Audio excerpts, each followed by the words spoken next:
flowers and the trees till you're up to your knees in love. There's a tree house in the meadow below the mountain peak, the perfect place for lovers when they play hide and seek. There's a covered bridge at Cripple Creek where the horses always stop. Between the tree house and the covered bridge, that's how Mom and Pop I make love in the country where skies are blue. All you'll be dreaming of are the birds and the bees and the flowers and the trees till you're up to your knees in love. There are roses on the trellis and the scent of new mown hay. The clinging vine is jealous on the fence across the way. There's a great big yellow moon above and a breeze to sing a song. Between the roses and the yellow moon, a fella can't go wrong if he makes love in the country where skies are blue. All you'll be dreaming of are the birds and the bees and the flowers and the trees till you're up to your knees in love.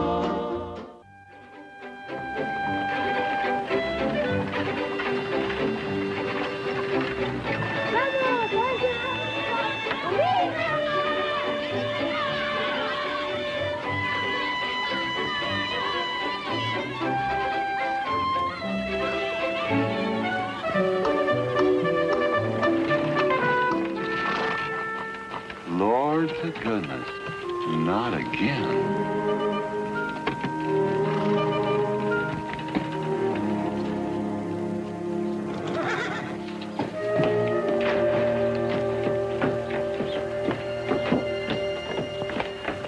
Howdy, Drago. Morning, Curly.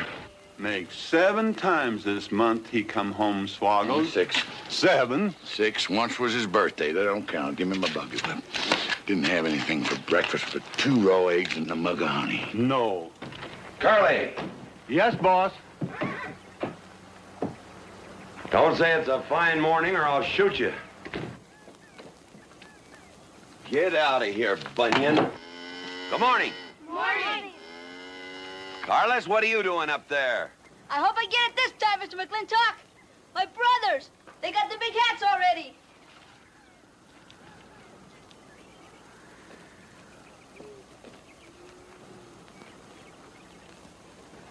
All right, let them have at it.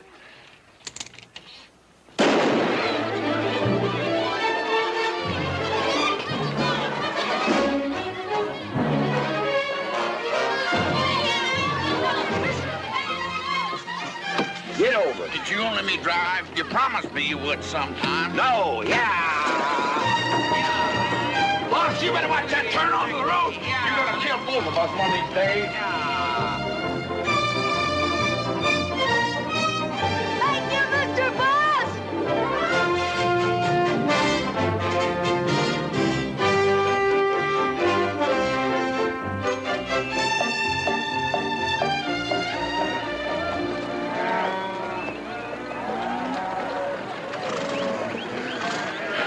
You got cattle in the back, boss.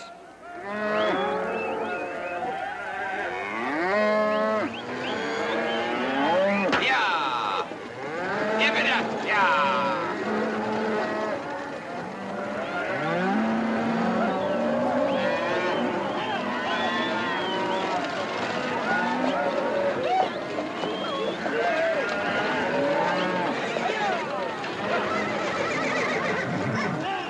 Keep 'em going. 15 cents a pound all the way to Kansas City. Yeah. Yeah.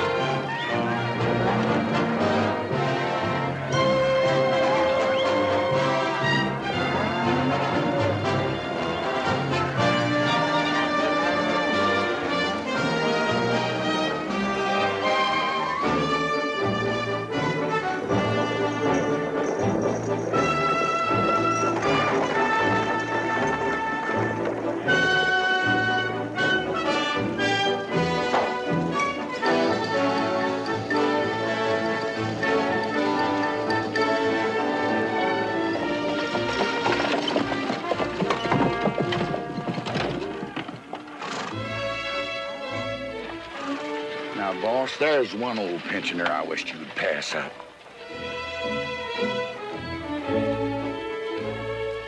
Bunny? Yeah. I knew where I'd seen his face before. He's an old timer. He's just been around town a couple of years. Oh, you have no milk of human kindness. Morning, Mr. McLintock. Morning, Bunny. Well, I can see you're in good health. Never felt better. Contrary to what you may hear. Me, my kidneys ain't what they used to be, and my liver's been leaving me business. Drago?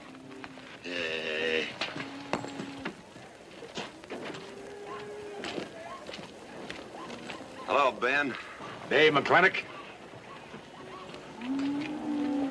Drago, throw that in the buggy. Yes, sir. The scrubby bunch of Sooners, huh? They are at that. That ought to make Douglas happy, lining his pockets with land fees. What are we gonna do? I don't know what you're gonna do, Ben. Me, I do nothing. 200 families. Quarter of beef a week per family. They last 2 years. That can be a sizable number. I got 20 head to 1 of any other brand on the Mesa Verde. I'm not hollering. Some of us haven't got all the money in the world. Some of us ain't old and tired and feel like being put upon. You interest me, young Ben. Go on. So the first time I find one of our hides wearing our brand hung on one of them settlers' fences, I aim to kill me a plowboy. You do what you want, McLintock. We'll do what we want. Fellas my age generally call me GW or McLintock. Youngsters call me Mr. McLintock. All right, Mr. McLintock. Not because I'm afraid of you. You're the big he-stud of this country. And I reckon a fellow my age should call you Mister. Full grown now, GW. He's a half owner of the spread. I made him a full partner the day the doc gave me the long face. Well, you want him to vote the first time this territory becomes a state, don't you? Of course I do. These settlers get burned out, there'll be a lot of hollering that this country's too wild to be a state. And we'll go on being a territory some more, with a lot of political appointees running it according to what they learned in some college where they think that cows are something you milk, Indians are something in front of a cigar store. I'm looking to you to hold young Ben down. I'll do what I can. Come on over to the house once in a while. We'll rack up a few hands of stud. GW, that'll be just fine.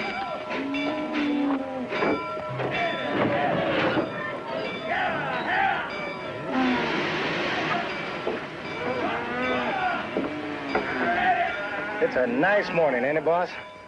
Everybody's entitled to their own opinion. Like that again, eh? Here's something that'll cheer you up. About 1,000 head. I figure they'll bring about 1,250. They're not as fat as I'd like to ship. They all off the North Range? Yes, sir. Settlers. Every one of them with a plow and a Bible. Not the slightest idea what the range is for. Drago! Drag out that hog leg. Yes, sir. Get me some attention. Yeah! People, people, people, people.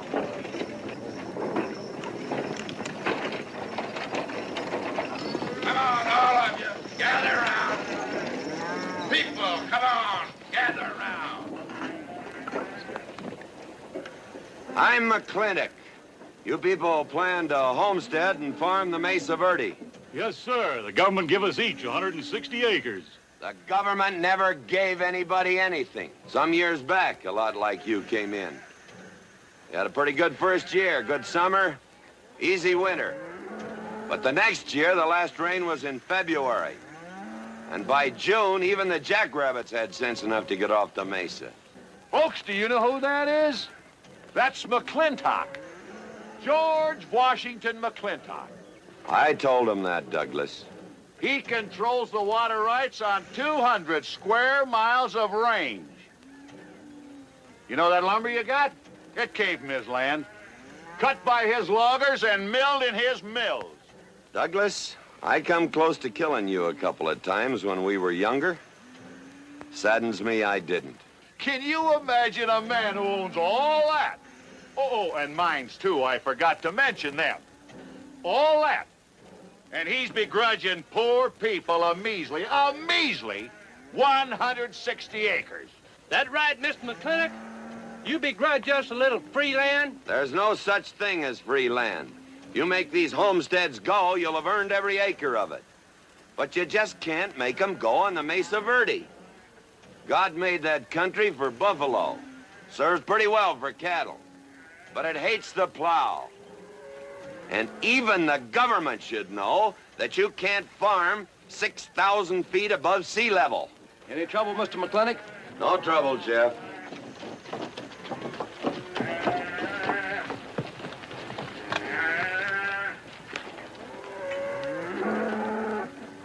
How about you, Douglas? Douglas? Just plain Douglas, eh? And you call him Mr. McLintock. Why? Well, Douglas, I guess it's because he earned it. Mr. McLintock? Yeah? I'm a good hand with cattle, Mr. McLintock. I'd like a job. Well, you look strong enough. You come in with those Sooners? Well, yes, sir, but we don't have a homestead and... Can't use you.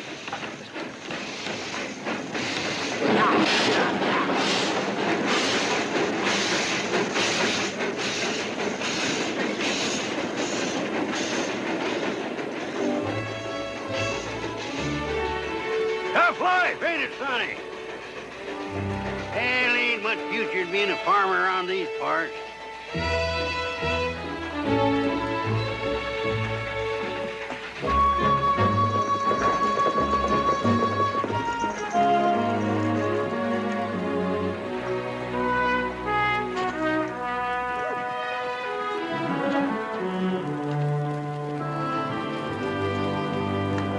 Ladies, this is the finest Chantilly lace available anywhere. Chantilly, Mr. Birnbaum. Well, believe me, it's the best. Oh, excuse me, please. Look around. Take your time.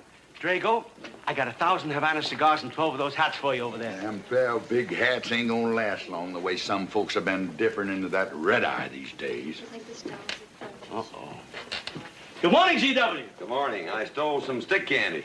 Please, help yourself. Come on in. Davy, you can forget about saddling up the horse. Come in here. Problem? Yes. Well, if I were blacks, I'd move Queen's Bishop to King 4. Yeah, you might be right.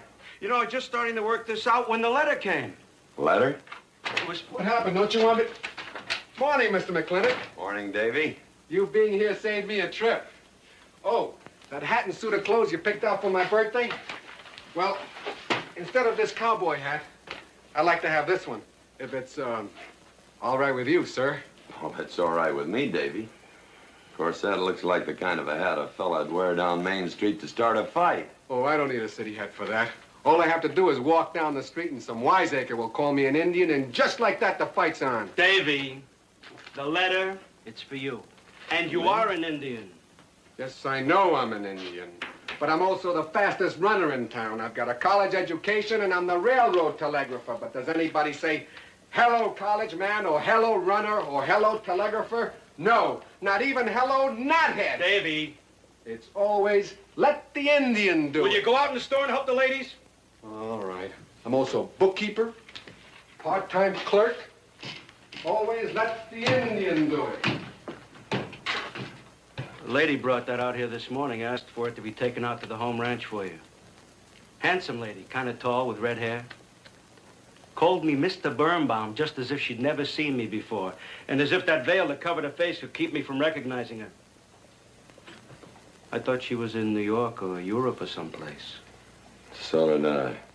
Jake, you better throw on a couple extra cases of the boss's favorite bourbon. That stuff sure gets used up fast out at our place. Which reminds me, you better start tapering off. Catherine's in town. Katie?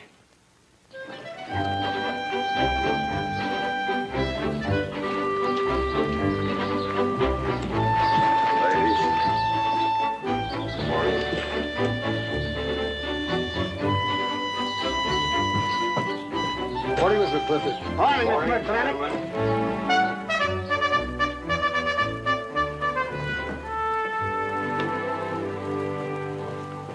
morning. Hello, morning, Matt. Darling. Fauntleroy.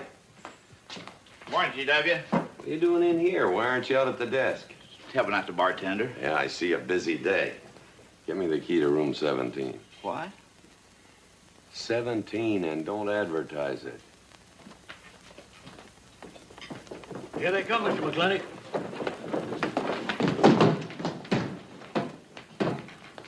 Set 'em up. Here, whiskey. Day off? Off day. Wonder what he's so preoccupied about. Haven't you heard? No, what? Katie's back in town. Katie? Yes, dear. The social arbiter. Well, hi, Sonny. Good morning. Oh. He sure is a polite one. Mr. McLintock, I don't want to bother you. I'm sorry, boy. I told you, no job.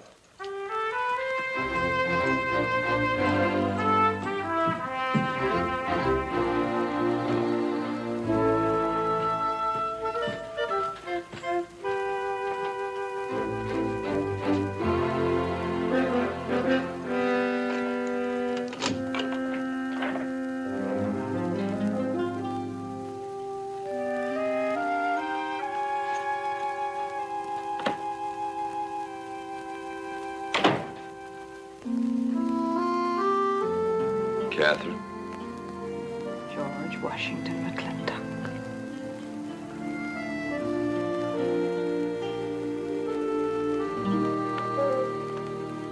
I thought you'd want this.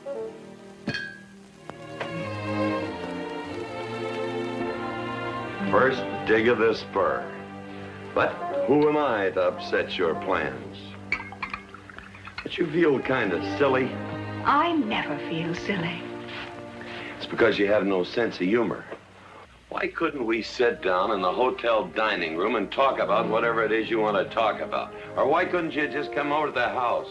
And have everybody know that we're meeting. Everybody knows, and what's the difference? We're married. That is something I should like to change.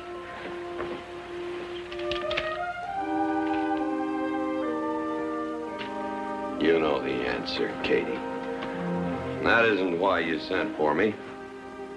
Let's get to the rat killing. Oh, that's just the kind of remark that's always endeared you to me.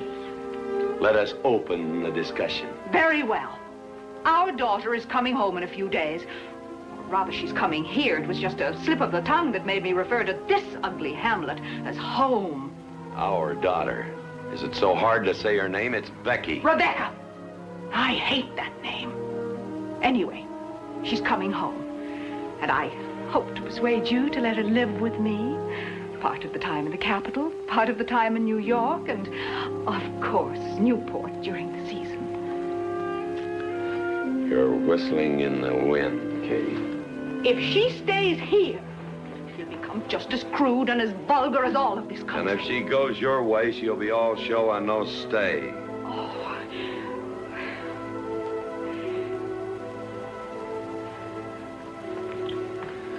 No go, Kate. I hate you.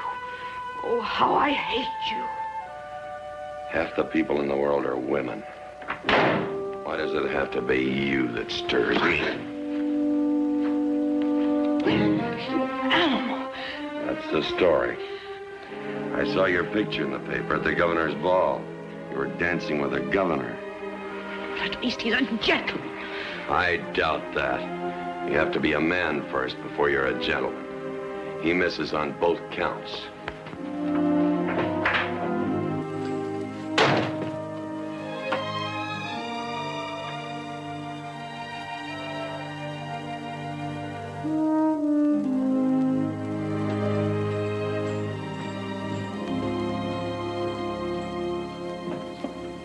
Hey, Sonny, you gonna ask him again? Nope. Hey, boy, you got a pocket of pride. You got a bag. You better listen to an expert, Sonny. I'm telling you, you got to grovel. Human nature gets him every time. Mister, leave me alone. Everybody does it one way or another.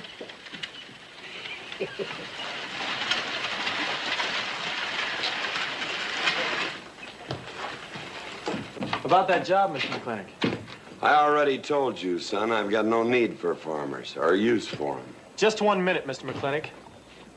My father died last month. That's how come we lost our homestead. I've got a mother and a little sister to feed. I need that job badly. What's your name? Devlin Warren. Well, you got a job, son. See my home ranch foreman. He's over at the corral.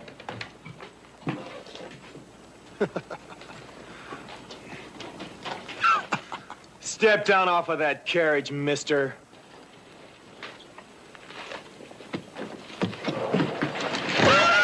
Hold that hog leg. I've been punched many a time in my life, but never for hiring anybody. I don't know what to say. Never begged before. Turned my stomach. I suppose I should have been grateful you gave me the job. Gave? Boy, you got it all wrong. I don't give jobs, I hire men. You intend to give this man a full day's work, don't you, boy? You mean you're still hiring me, Mr. McLintock? Well, yes, sir. I mean, I'll certainly deliver a fair day's work. For that, I'll pay you a fair day's wage. You won't give me anything, and I won't give you anything. We both hold up our heads. Where do you live? The settlers' encampment, down by the mine. That's your plug? Yes, sir. Well, hop on him, and we'll go get your gear.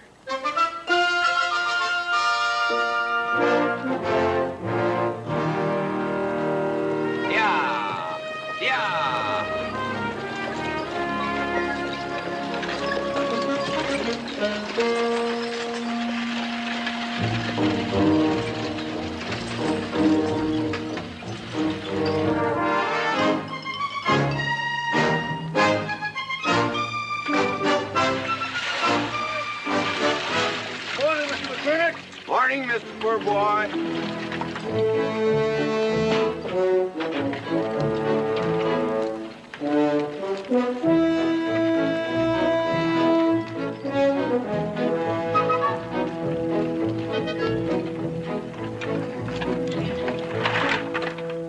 I'm sure that all you fine people are interested in knowing just what portion of this new land will be your new home. Oh, Jones and McAllister, since you've been more or less the leaders of our group, I'd like to have you come up and check the exact location. Won't be a minute, sir.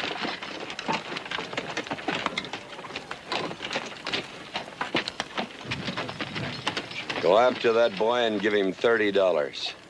Tell him McLintock pays these riders a month in advance. From the looks of things, they could sure use it, too. Oh, Mom? It's Mr. Drago. More. Well, and what do we owe this visit from the cattle baron? I've got a touch of hangover, bureaucrat. Don't push me. Oh, McLaglen!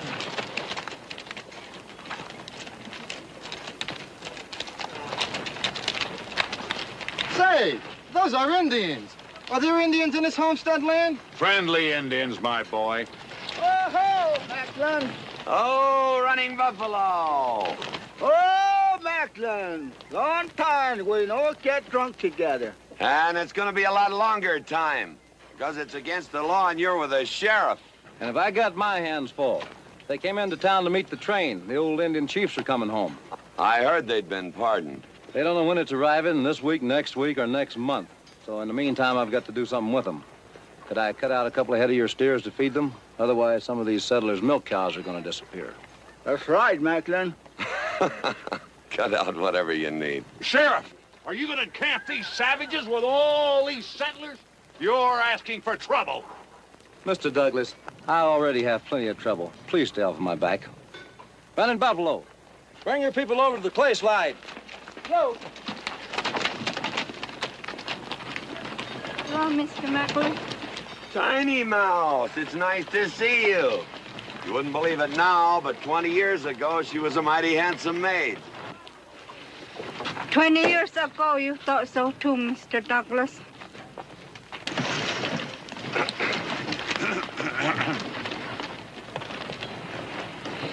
It was just like this. I had a dead beat on old running buffalo, and my sharp .50 caliber misfired. That's back in that trouble in the 40s. Remember? I remember. Hey, you want to tell you something come directly from heaven? No.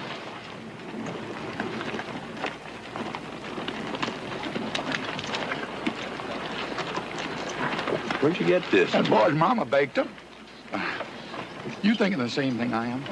She's a widow woman, boss, and she's got a long, hard road home. Hire her.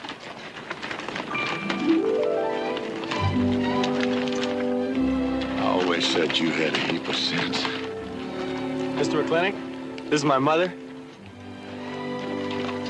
Your mother? And my sister. Pleased to meet you, Mr. McLintock. Ma'am, this here's my boss, and he has few choice words to say about your biscuits. Yes, Mr. McLintock? Huh? They're great.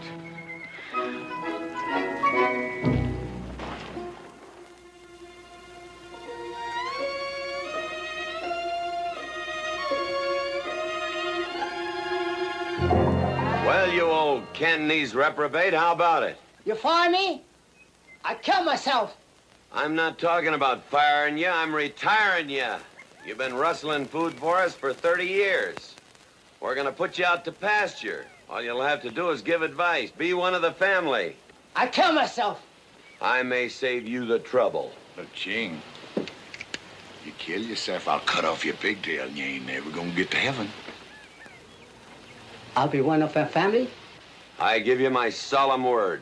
Pretty clumsy family. Drink too much, get in fights, yell all the time. Cut off his pigtail.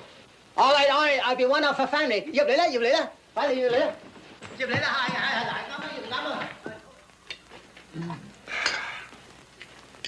This is such a big house, it'll take me a while to get used to things. Now, please don't hesitate to tell me if anything is wrong. No bird's nest soup. Otherwise, just fine. Everything went nicely, finally. ma'am? Best apple pie I ever had. Curly's right, ma'am. Hated to leave that last bite. Shall we celebrate with a drink? Carlos, come in and help me with the dishes. Alice, you want to help too? Yes, Jacob. All right, pitch in. Now, I'll wash and you kids can dry. Is that good here?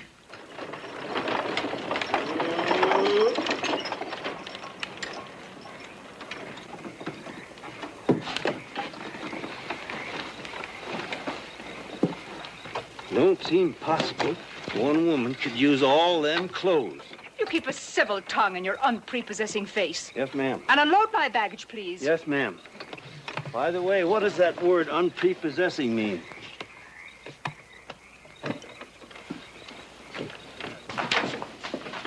Miss McLintock. Oh, hello, Carlos. Run and help the driver with my luggage.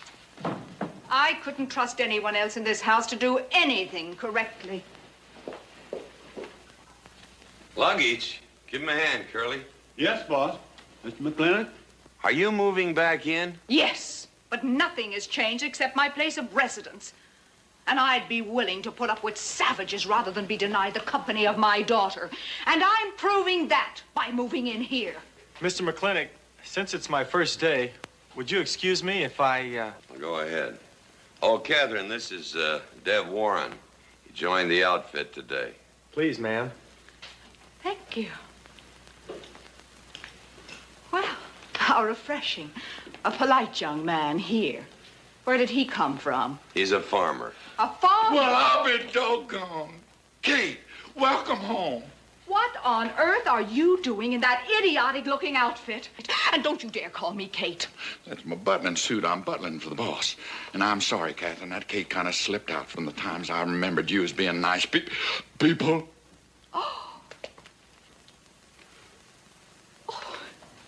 Are you going to stand there with that stupid look on your face while the hired help insults your wife? He's just ignorant. He doesn't know any better than to tell the truth. And I can't help this stupid look. I started acquiring it as you gained in social prominence. Mrs. McLintock, where do you want I should... What? Put him in the master bedroom. Yes. but move Mr. McLintock's things into another room. Oh, the one back of the stairs would be best so that he can't wake up the entire household when he comes home every night. Just before daybreak. Yes, ma'am. Oh, excuse me. Here's your cigars, Mr. McLintock. I am Mrs. McLintock. Kate, Catherine, this is the cook. This is the lady does the cooking for us. Mrs. Warren, Mrs. McLintock. How do you do? Very pleased to meet you, Mrs. McLintock. Very pleased. Likewise. You see, I just came to work here today, and I guess I jumped to the conclusion that this was a bachelor's household. It is, and then again it isn't. I will explain so everything will be quite clear, Mrs. Wallace. Mrs. Warren. Mrs. Warren, it has been a bachelor's household for quite some time. And it will be again just as soon as I am out of here, which will be as quickly as I can make arrangements to take my daughter back east with me. You see, she's coming home from school in a few days, and then we'll be off together, and you can return to conducting yourself as you consider proper in a bachelor's household. Katie! Shut up! Until then, I am mistress in this house, and I will give the orders. Want my breakfast served in bed? Let her. Ain't you gonna say nothing, boss? Breakfast in bed. No. 1 poached egg, tea, toast. Oh, GW. As soon as my things are put away, I want to talk to you about Rebecca. Yes, Mrs. McLintock. Indeed, Mrs. McLintock. Of course, Mrs. McLintock. The toast, lightly browned and unbuttered. Of course, ma'am. Wait a minute now, boss. Where do you think you're going? I just remembered I got a date. But she said she want to have a talk with you. I heard.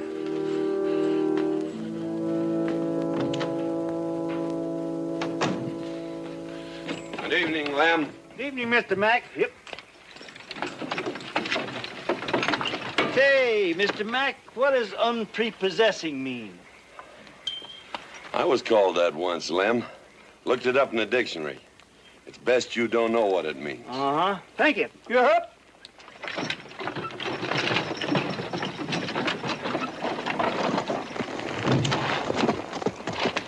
Hey! What am I gonna tell her when she asks where you went? When in doubt, tell the truth. She wouldn't expect that from you anyway. Where's Mr. McLintock going? There he goes, burning his last bridge. You see a yellow streak about a foot wide running up down his backbone. Well, Mr. McLintock? He ain't afraid of nothing. I once thought that.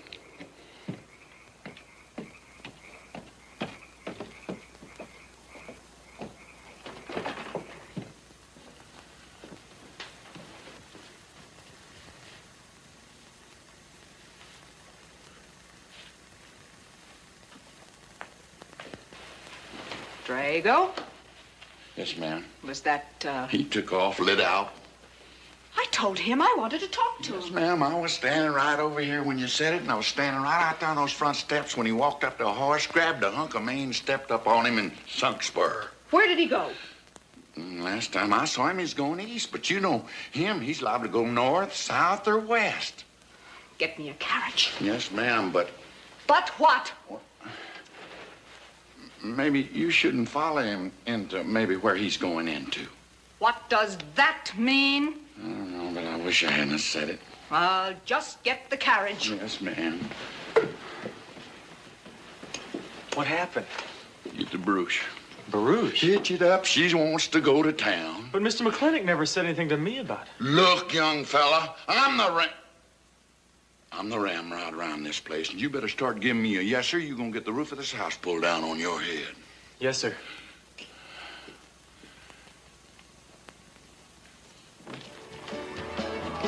Hello, Davy. Hi, Mr. McLintock. New broom, eh? Drink, please. Hello, Bunny. How is everything? Oh, fine, fine, Mr. McLintock. I'll get you next time.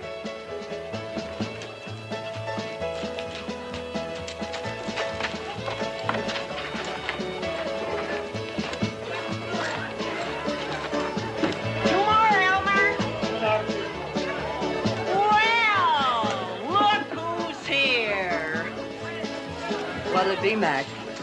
Same as usual? Ladies. Evening, GW. Jake? Wrong move. What? Chess problem. Queen's in danger.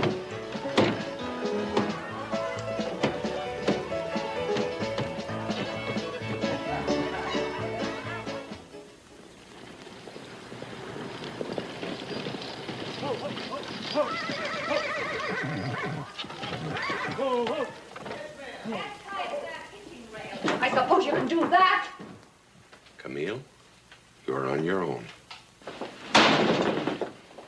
Mr. McLintock?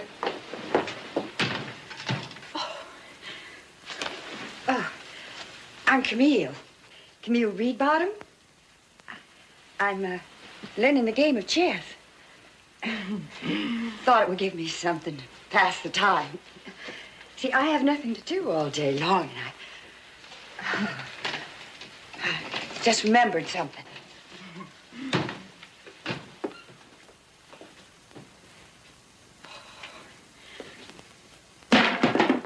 Catherine, I didn't hear you come in. Mr. McLintock, I told you that I wanted to talk to you. Not now. Could I get you a glass of sherry, Catherine? Oh, thank you, Mr. Birnbaum. I could use one. I came into town behind a runaway team. Drago never could handle horses. It was that young man whose mother pretends to be your cook. Catherine, your wine. Oh, thank you, Mr. Birnbaum.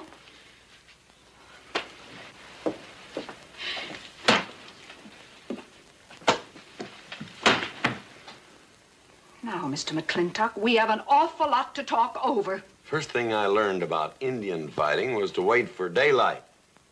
What has our conversation got to do with Indian fighting?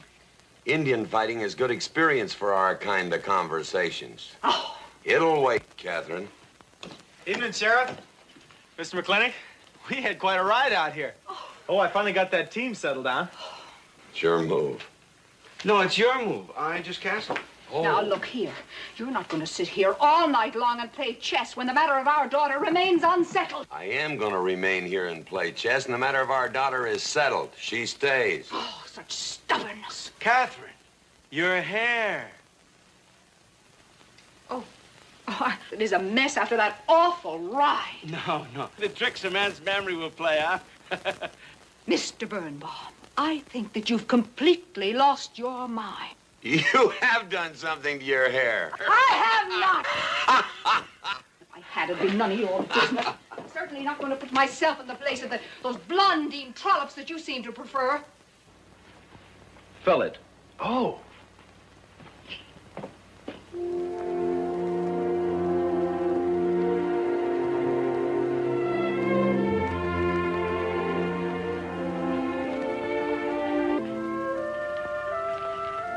Still at it all night.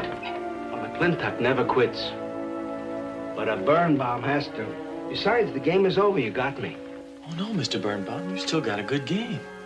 Oh, you play chess? Yeah. Please, take 'em.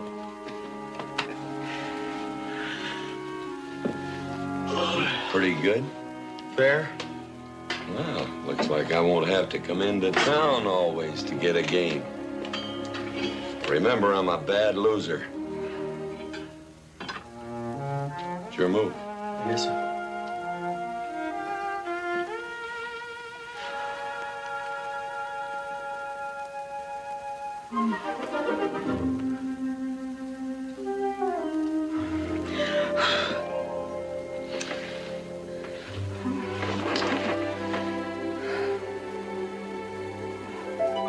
Good morning.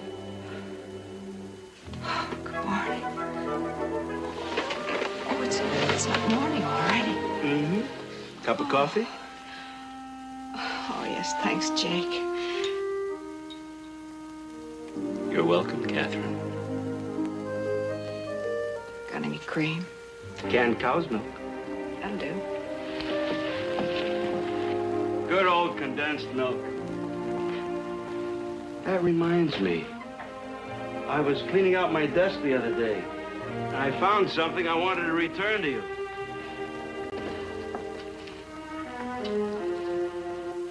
Here it is. From the President of the United States of America to First Sergeant Michael Patrick Gilhooly, for bravery above and beyond the call of duty. It's your papa. Reminds me of the first time I ever saw you. It was over 17 years ago. You walked into my store, not much bigger than the bundle you were carrying. And in the bundle was the most beautiful baby I ever saw. And was she hungry? You walked all the way from Superstition Creek just to trade me that medal for a case of canned milk. GW was off somewhere as usual, fighting Indians. Sheriff! Sheriff Lord! Well, have you seen the sheriff? Kind of early for him. To try his house? Why didn't I think of that? Looks like Birnbaum's is open. Maybe somebody in here knows. So there you are, Sheriff. I told you you were headed for trouble. Trouble? I want to know by whose authority you let those Indians stay in town. Those savages are wards of the government, and I am the representative of that I government. told Sheriff Lord that he could put them up down by the clay side. Because the town's named after him, he thinks he owns it. Well, you check the books in the recorder's office, and you'll find I do own a fair piece of it. Agard, if you knew anything about Indians, you'd know that they're doing their level best to put up with our so-called benevolent patronage, in spite of the nincompoops that have been put in charge of it. Those Indians need my permission to leave the reservation. Those chiefs have been giving orders all their lives. It's pretty hard for them to understand that they have to hold up their hand like a schoolboy in a classroom. The law is very clear. I told you you'd get no satisfaction from these people. But we'll get the girl back. Girl? The girl the Indians kidnapped. But don't worry. I armed the settlers and set them to rounding up those red devils. What is this about a girl? Millie Jones, one of the settlers' daughters. The Indians kidnapped her. That's ridiculous. And you turn loose a lot of farmers with shotguns? I certainly did. You're insane. Let's go, Sheriff. Mr. Douglas, Oh, Miss McLintock. much as I hate to agree with GW about anything, you haven't changed a bit. You're still an hysterical fool.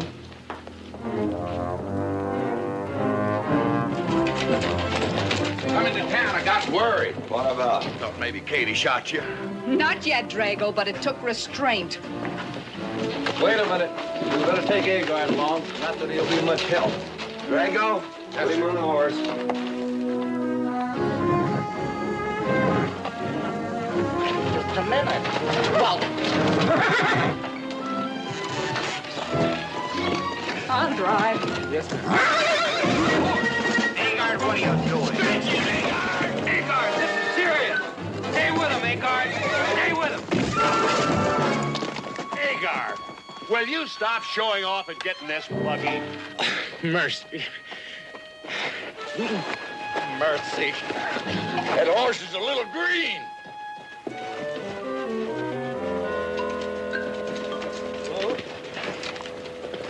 Let's go. yeah.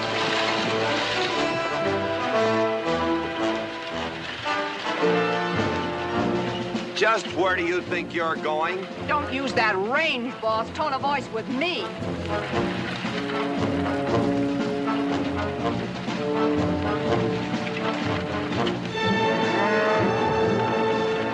Carter! We're headed for Mr. Poor Boy's mine. Mount up some riders. Right, boss. You heard the man.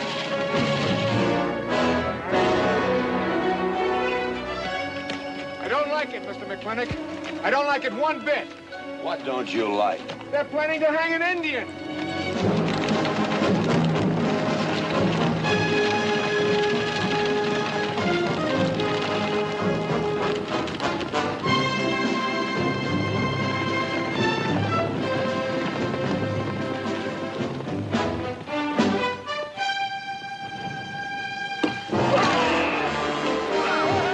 Sheriff, very funny. Where's the whiskey?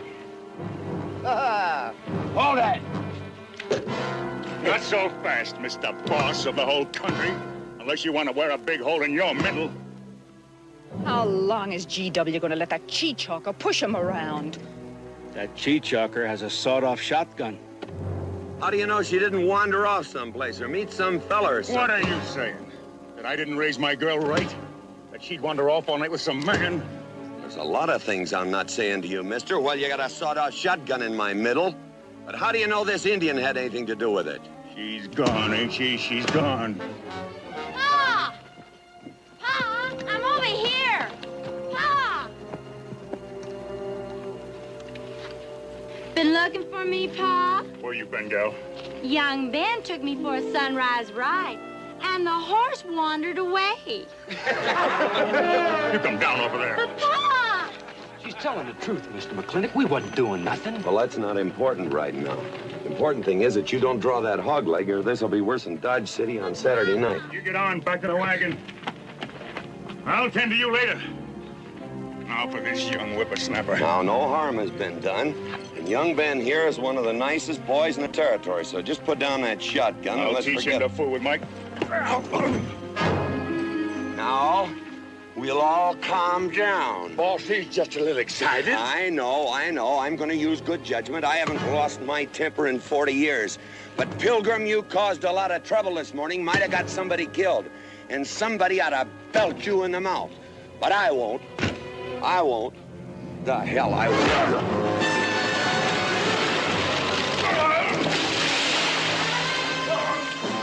McLintock Rider!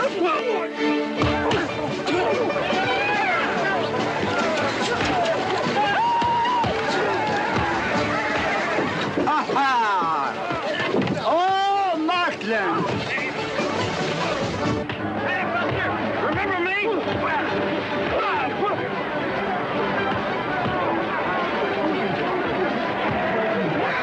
Hello, sir. Nice party.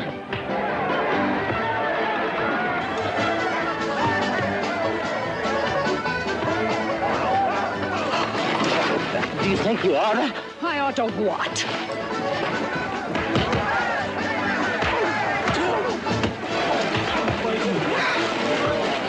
Why, you think?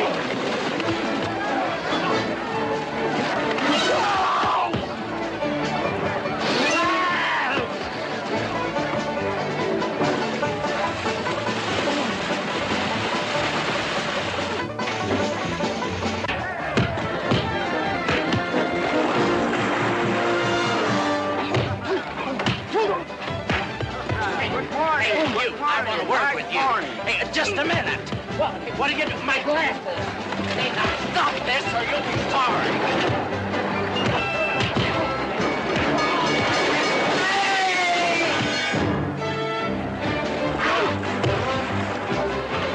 Stay out of this, Jake. It's everybody's war.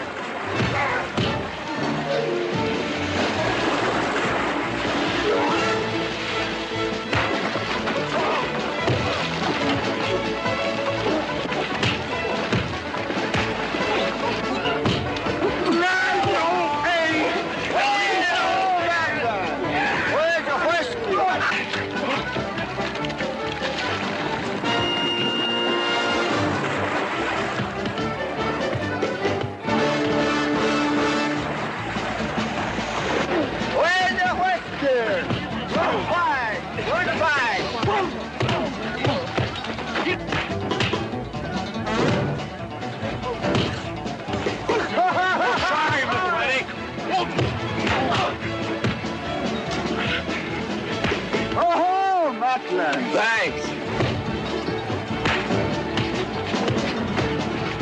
Ha-ha! Very funny. Yeah, very funny.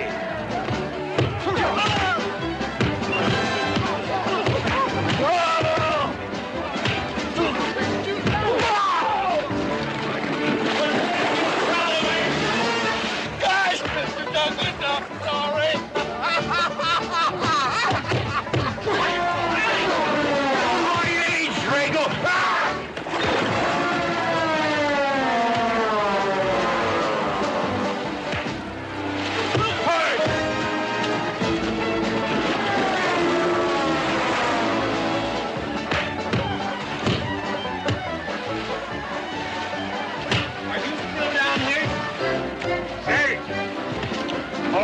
out of the way, huh? Honest, Mr. Jones, honest.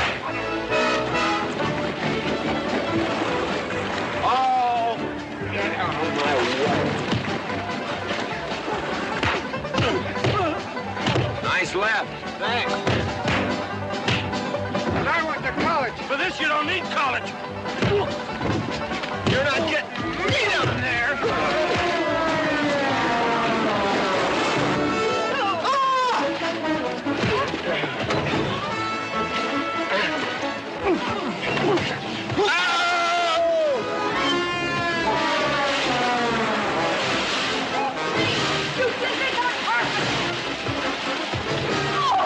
Why, McLintock, you big... Good morning to you, Mrs. McLintock. Buddy, you big... Yowie!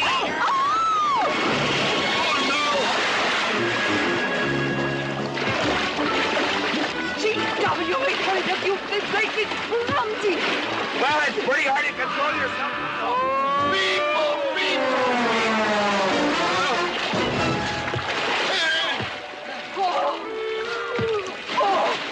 Oh, McLaglen! Oh, McLaglen! What's the party? But no whiskey. We go home.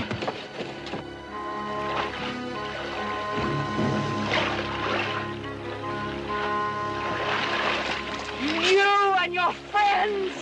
Well, we at least saved your hat.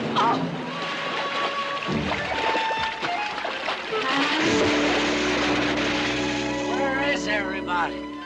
Oh, for heaven's sakes.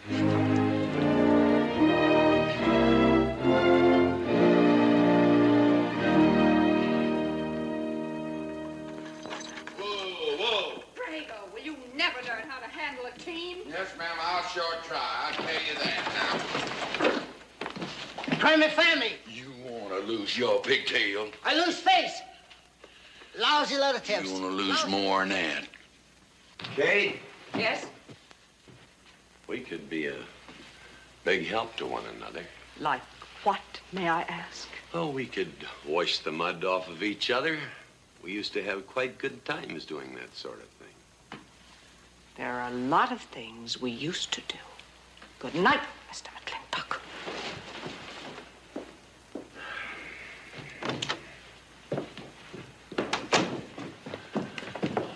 Any luck? What are you talking about? I mean, divorce. She still wanted? Yeah. You know something? Women are funny. She fought like a wildcat on your side out there this afternoon. Come home, she slams the door in your face.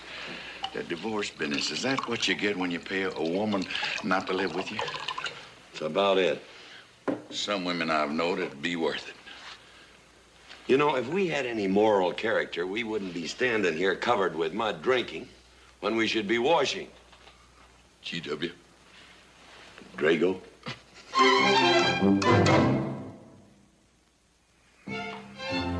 Miss Warren, these biscuits. Oh, thank you, Drago.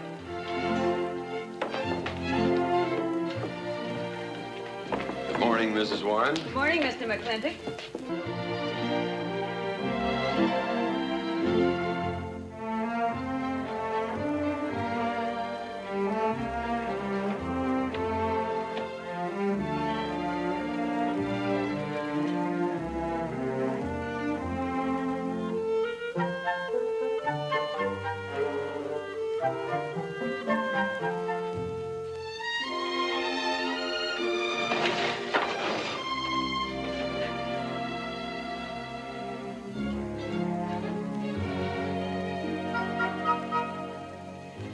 One poached egg, tea, toast, lightly browned, and Why, Mrs. McLintock, you have a black eye. I do. Ooh.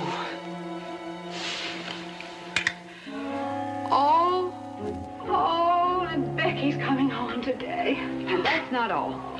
There's a little something we'd better get settled. There are no men listening now, so we can be ourselves. Oh, sure, I let you get away with all that guff the other night. But now that we're alone, when I want the opinion of the hired help, I'll ask for it. You know, you could wind up with 2 black eyes. What? Oh, I realize you had to put on that big act. We always have to just before we get ready to forgive them.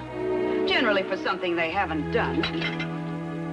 But you and I both know that's just to keep them from getting the idea they run things.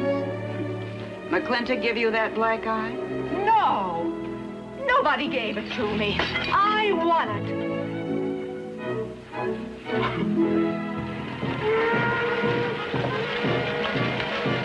Morning, Davy. Morning, Mrs. Beach. Mr. Beach.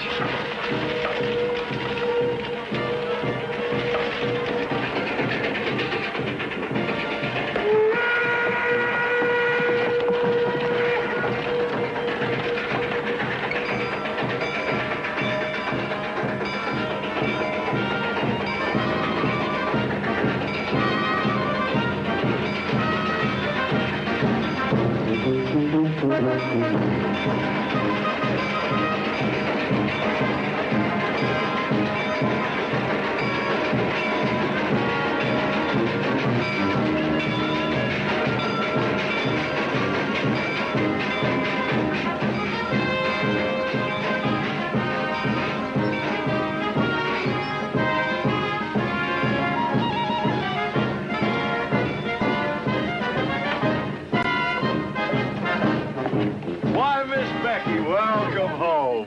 Hi, Dad. My boy! Good to see you again.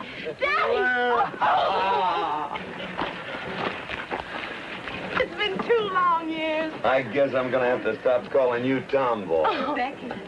Mama! Oh, darling. I wasn't sure you'd be here. Oh, I've been here a few days. Oh, Becky, I've bought you 3 of the most beautiful dresses. Uncle Drago! Did you bring your old uncle a coming home present? Sure did. What is it? A mustache cup. And what did you get me? Prettiest Palomino pony that ever packed a saddle. Broke the stand, drowned, tie, and the counter. Oh. Uncle Jake! Oh. What are you doing in Mr. Douglas's tuba? Oh, Mr. Douglas had a little accident. I brought you a whole shipment of licorice sticks. But now that I've seen how much you've grown, I think we better exchange them for a couple of bolts of dress goods, huh? Thank you. Oh, the mayor was going to be here, but he had to go to the territorial capital on a horse theft matter. But I'm going to give his speech. Oh, and don't worry about the mayor. I'm sure that he can find a bill of sale for the horse.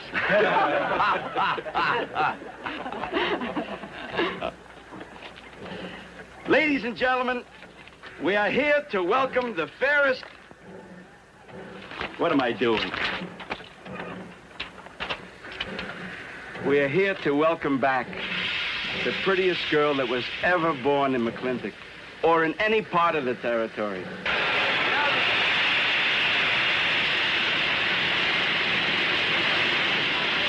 Hey, Davy! Yeah? Got something for you. Yardmaster up at the junction told me to let him ride, so I locked him in here. I've had my scalp a long time, and I aim to keep it.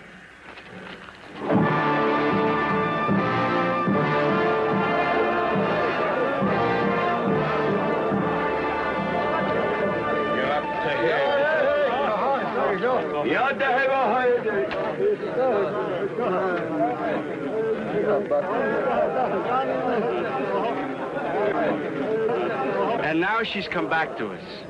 Gone are the pigtails, but the freckles are still on the prettiest face that was ever born in McLintock.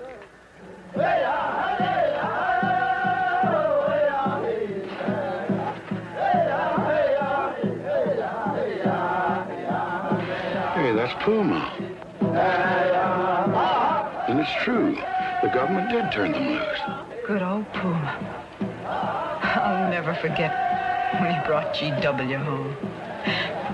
Your father had a hole in his chest and 104 fever. Of course, they weren't very mannerly about it.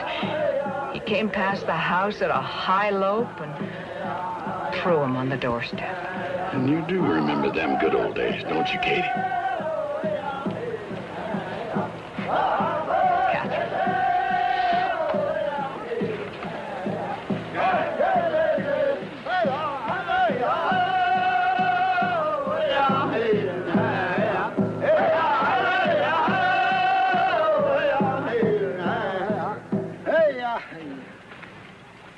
Yatahe, my friends. Yatahe.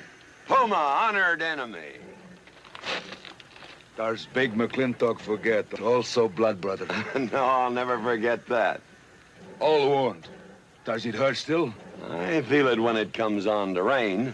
An inch higher and I wouldn't have had to worry. Our big McLintock, that was remembered fight. We return with news. Our people have more trouble. You see, I learn good English now, big McLintock. Learned in white man's jail. But we would have you talk our cause at government hearing. I understand that Governor Humphreys is going to preside at that meeting. Yes, Puma, I'll translate your wishes. Mr. McLintock, could I impose upon you to use your Comanche to tell these Puma chiefs... is chief of the Comanches, and he speaks English very well. Oh, well, your people will have to follow my instructions to the letter. It is the law of the land...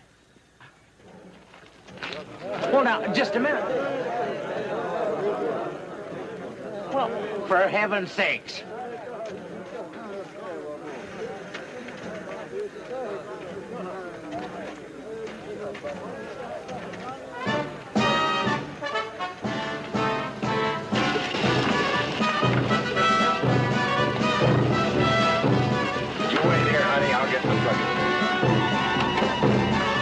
McLintock party? Surely. Will I see you there, Beth? Of course, Davy, and you can have the first name. Sis? Don't want any sister of mine talking to strangers. Davy's not a stranger. He clerks in Birnbaum. He's an Indian.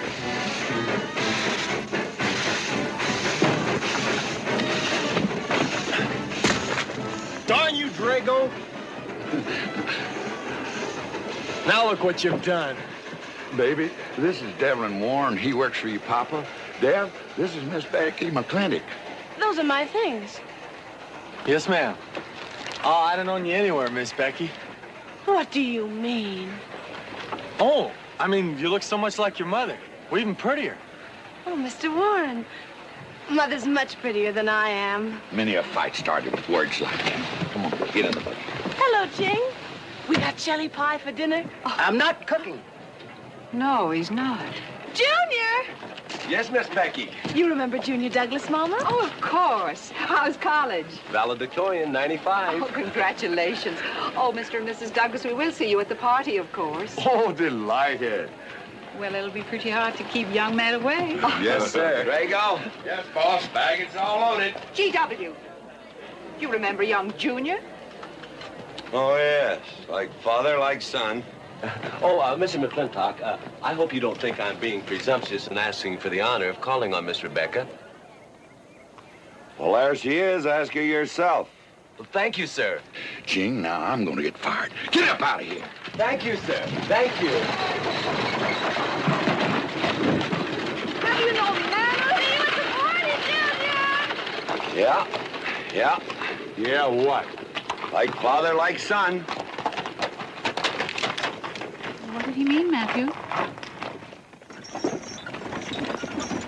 Come on, Ching. Grab a root and growl. Well,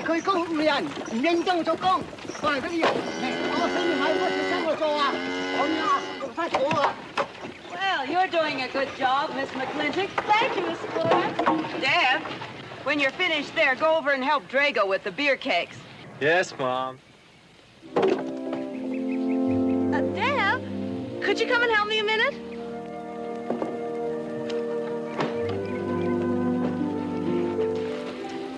I certainly was surprised to hear you went to college. Why? I don't know.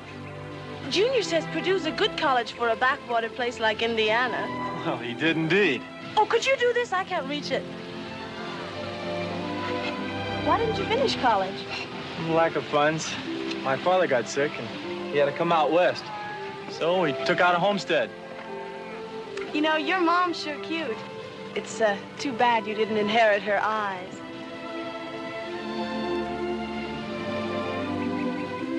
Well, you'd been lucky if you'd inherited a few things from your father. Oh, really? For instance?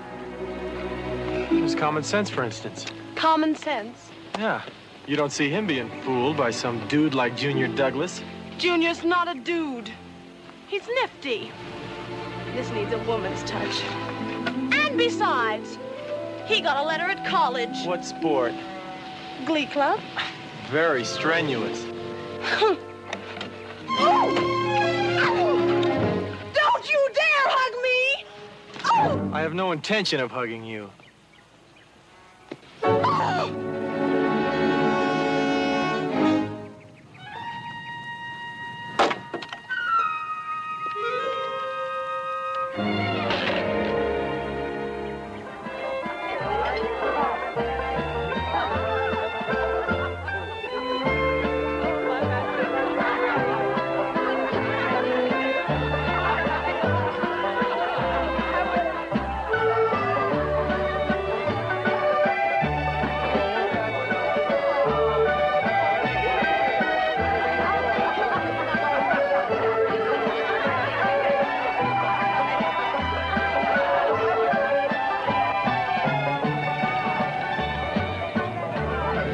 Ladies all look lovely, Catherine. You know, this is a real fine party. Oh, thank you, Ben. Of course, we had to invite everybody. Just everybody. Sorry, GW, but this one's mine. Well, thank you, Mrs. Warren. I guess I'll have to be a good host in my own home. Well, the next one's yours, Mr. McLintock. Thank you.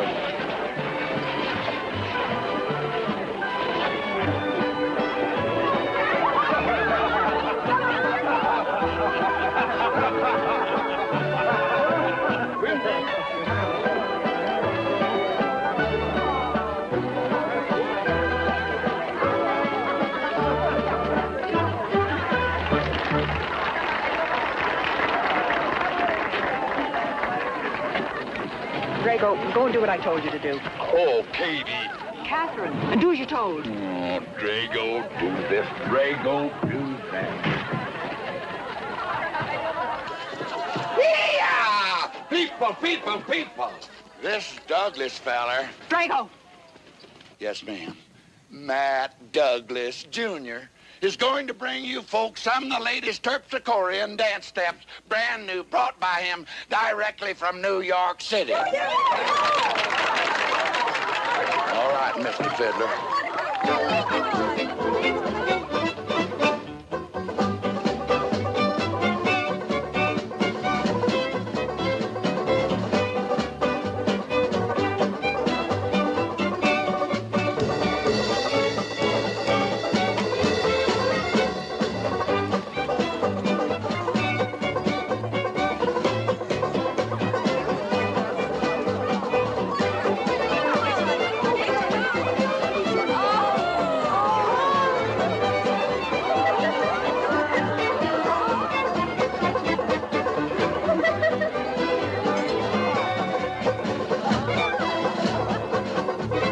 Give me a whiskey.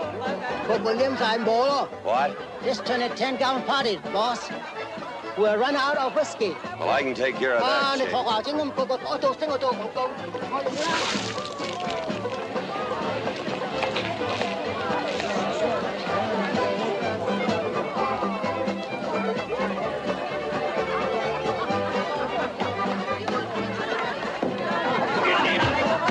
Indian.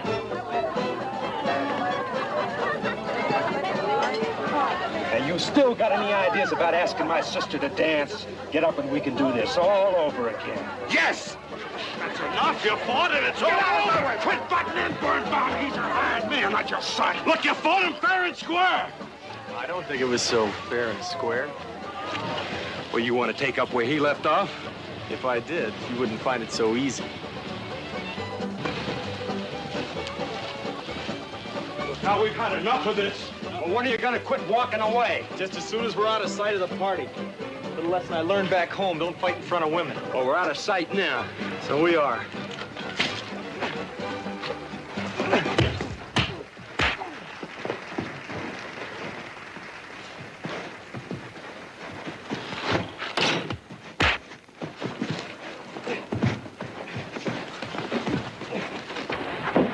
Such vulgarity. Someone should do something about it. You're right. Absolutely right.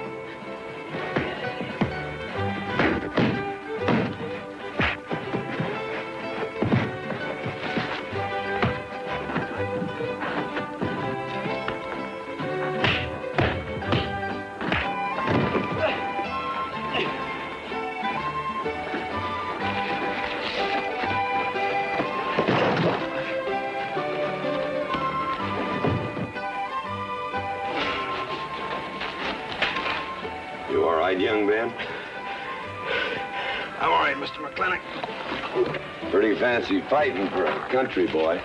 2 years at Purdue, Mr. McLintock, on the boxing team. I never thought any farmer could whip me. You sure did.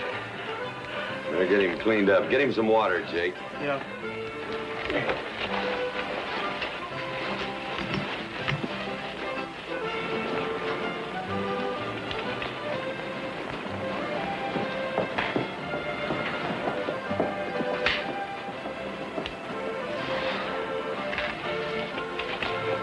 Get yourself cleaned up. Go ask that girl for a dance. Who? Oh! Did I miss one? Oh. Where is he? I'll find him, that young whippersnapper. Trouble. Where is that farmer boy? Where is he? Where is he, G.W.? Oh, so you're the young farmer boy that whipped my nephew. Well, I'm Fauntleroy Sage, young Ben's uncle. Well, I'm no farmer, but if you're young Ben's uncle, yes, I whipped him. And you're intruding. What's intruding mean? Butting in. Oh, so he's insulting me. Well, then I got another reason for walloping. Besides, on account of him thrashing my nephew, young Ben. Fauntleroy, you can't get mixed up in these youngsters' quarrel. Family honor. I can't have said a farmer whipped a sage. You're twice his size. Don't let that bother you, Mr. McLintock. Mr. Fauntleroy insists. I'll just have to teach him the same lesson.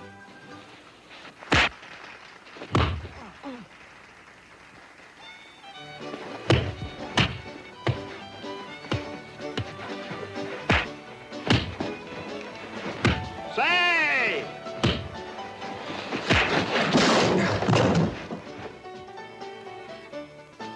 Sorry, young feller. Hate to have to do that, young fella. No hard feelings. Not yet. Not yet what? I mean, that isn't all. Now, wait a minute. Fauntleroy, we're gonna make this a fair fight. Of course we are. Of course we are, G.W. There'll be none of this. I wouldn't do that, G.W. You wouldn't do... No, I wouldn't do that. And Dev, I don't want you kicking Fauntleroy in the knee. He didn't do no such thing. And none of this nose twisting. He's all yours.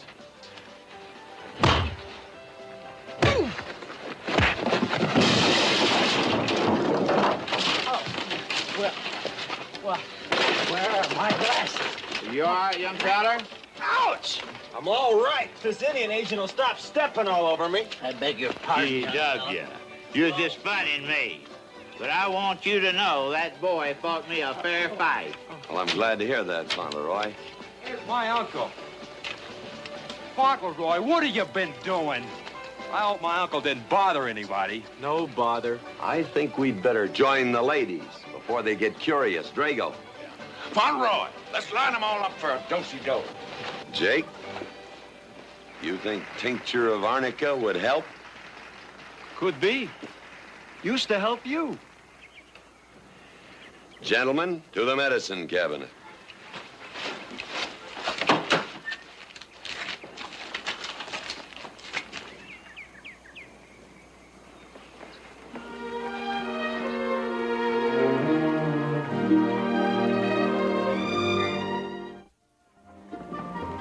Good morning, Drago. Morning, Davy. You seen Daddy?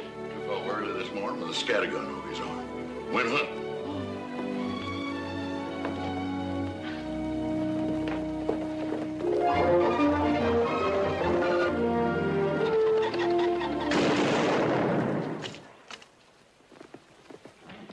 Morning, Daddy.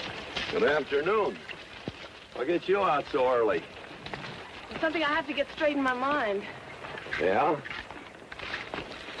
What? Mama?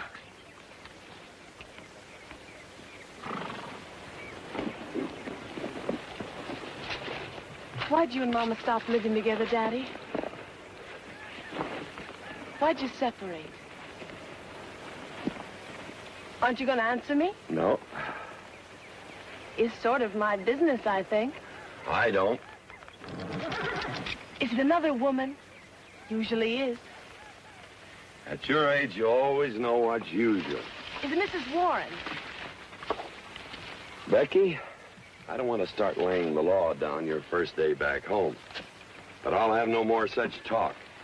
First time I ever saw Mrs. Warren was last week. She has a job here at which she's very good. And I hope you'll have the good manners to not pry into other people's business. Your mother's and mine. Pretty good shot, Daddy. Oh, I can understand your trouble. Mama's often so, well, so petulant. Petulant? You learned a lot of words back east, Becky. Wish to God they'd have taught you some meanings. You were only about 6 months old when your mother stayed alone with you in a sod hut under 8 foot of snow, while I moved the herd 300 miles south to try and save it. Saved about half of it. You were a little more than a year old at the time of the great Comanche raids. We stood off 500 Plains Indians for 9 days. Petulant, Becky? I think you better go on home. See that Ching gets those birds.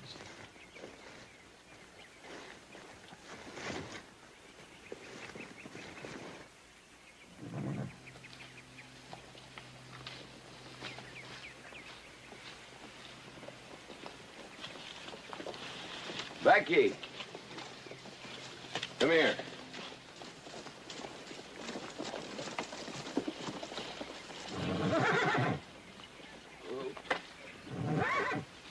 There's something I ought to tell you. I guess now's as good a time as any. You're gonna have every young buck west of the Missouri around here trying to marry you. Mostly because you're a handsome filly. But partly because I own everything in this country from here to there. They'll think you're gonna inherit it. Well, you're not. You're gonna leave most of it to, well, to the nation, really. For a park where no lumberman will cut down all the trees for houses with leaky roofs. Nobody will kill all the beaver for hats for dudes, nor murder the buffalo for robes.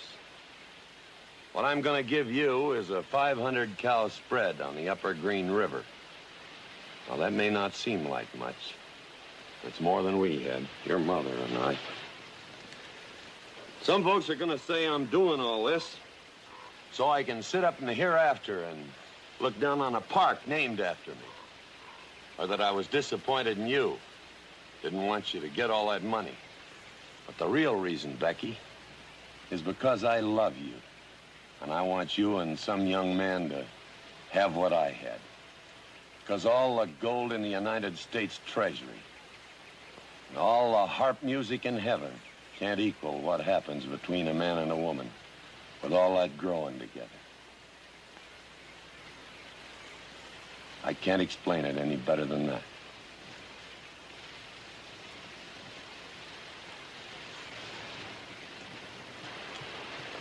All right, Daddy. Becky.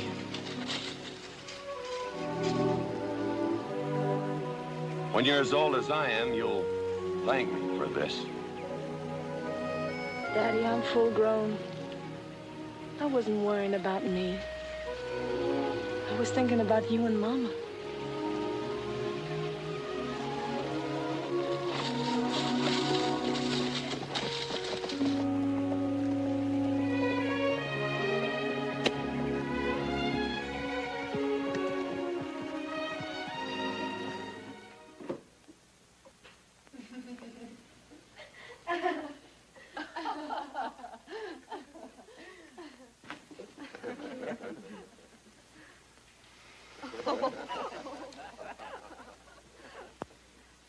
Oh.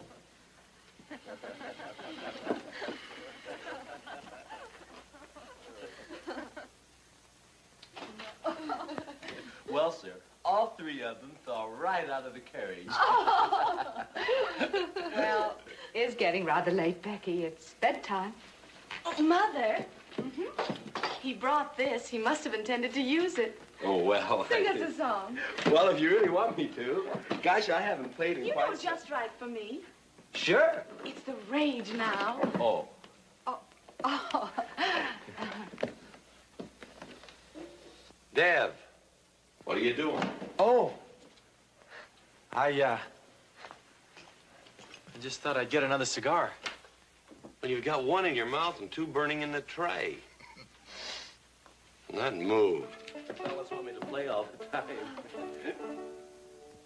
You're cuter than a baby steer and softer than a mouse's ear. I want the whole wide world to hear. You're just right for me. You're sweeter than... Oh, no, not that rhythm, Junior. Do it the way they do at the plaza. I know the words. Sure, Becky. Will you sing with me? Of course.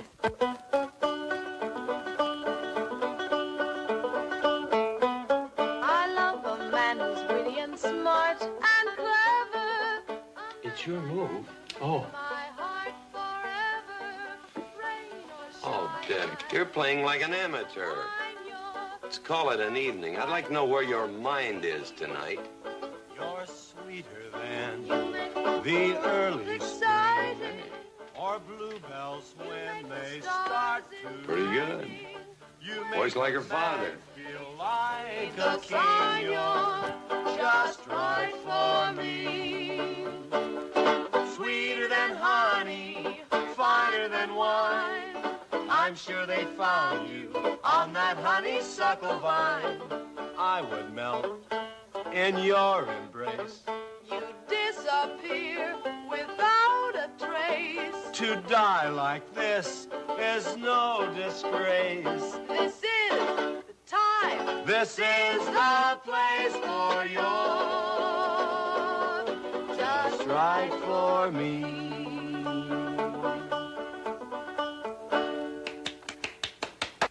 Well, that's so good, I kind of hate to break this up. But we're going to have that Indian hearing tomorrow morning. Sir, about our conversation earlier this evening, I believe I'd better apologize. Yeah? Yes, sir, I've been thinking it over, and when I called you reactionary, well, that's merely my generation's term for your generation. Well, good night, sir. Good night, Miss McLintock. Good night, and do come again. Good night, Drago. Night. Boss? What does reactionary mean? Me, I guess. He says that anyone that wanted to sell at a profit was a reactionary. Was we reactionaries back in them days when you was selling beef cattle for 6 cents a pound on the hoof? Well, no use arguing with him. College boy.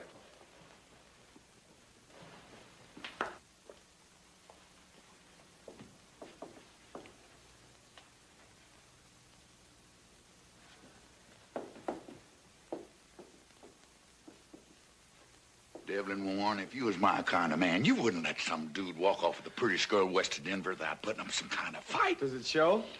Well, what can I do? I'm just one of her father's employees. I'm just a hired hand around here. Every so often, Dev, you spill the strangest ideas. Everybody works for somebody. Me, I work for everybody in these United States that steps into a butcher's shop for a T-bone steak. And you work for me. There's not much difference. Daddy, the most terrible thing just happened. Junior's horse ran away. The one he rented at the livery stable. Tied up a rented horse by the reins. He's probably back in the stall by now. I think we can get Junior something that he can ride. What I'd rather do, Daddy, is drive Junior home in our barouche. It's a lovely evening, and I'm sure Uncle Drago wouldn't mind driving. I would, and I got the kind of manners don't keep me from saying so, just to be polite. I'll drive him home, Mr. McLintock. And you don't have to come, Miss Becky. I'll see that he gets home safely. I can take care of myself. You got yourself a foot, didn't you? Dev, get the carriage. Drago? I'm going with them. Now you got me wrangling dudes.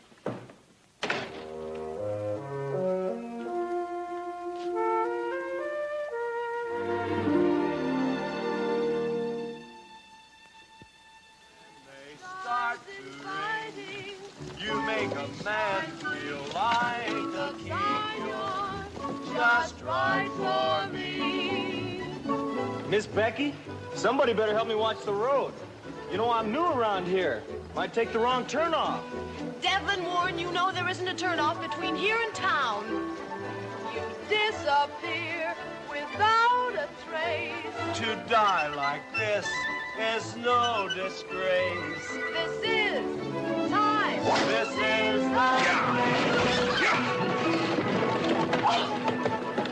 Devlin Warren, what are you trying to do? Kill us? Better have your friend drive?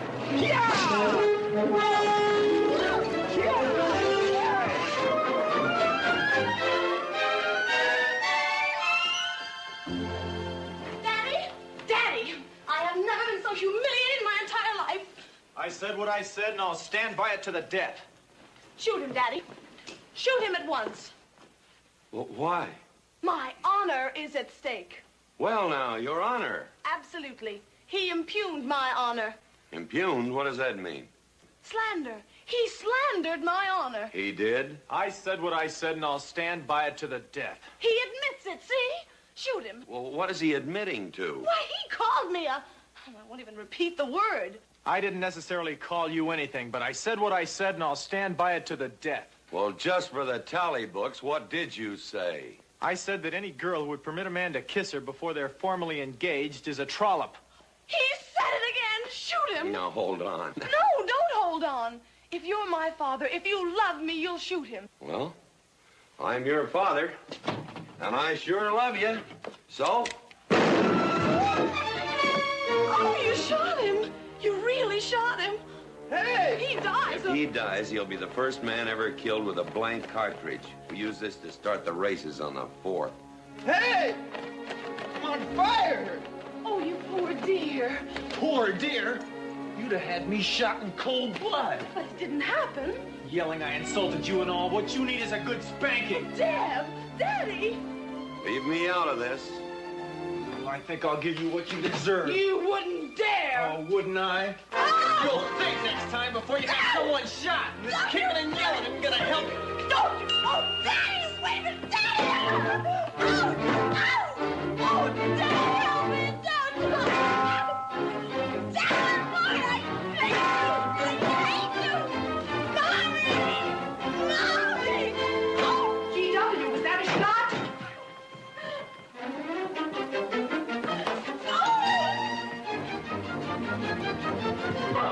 Vicky, what happened? He spanked me! You spanked my daughter? Deb. You mean you stood there while that brute beat our daughter? G.W., what's happened to you in the last 2 years? Part of valor, son. Oh, isn't it enough that you've always treated me like a squaw without subjecting dear, sweet Becky to this crude, vulgar way of Catherine, life? you women are always raising hell about one thing when it's something else you're really sore about. Oh. Don't you think it's about time you told me what put the burr under your saddle about me? I don't intend to stand here and hold a midnight conversation with an intoxicated man.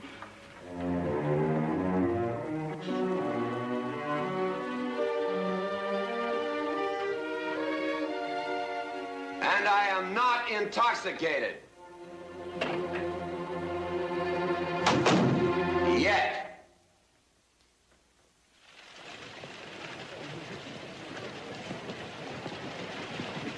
Hello, Governor! Hello, Governor!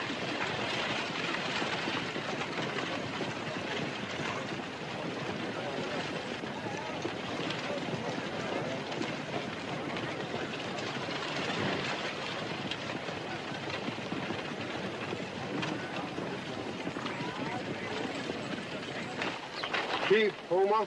Yes, Sergeant. Big McLintock, we know you'll get us fair judgment. You gentlemen, follow me.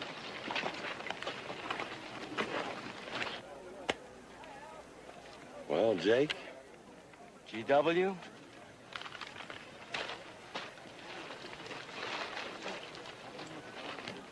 Well, G.W., it's been a long time. Not long enough. Cuthbert. Your husband is a rude man. Yes, Cuthbert, I know.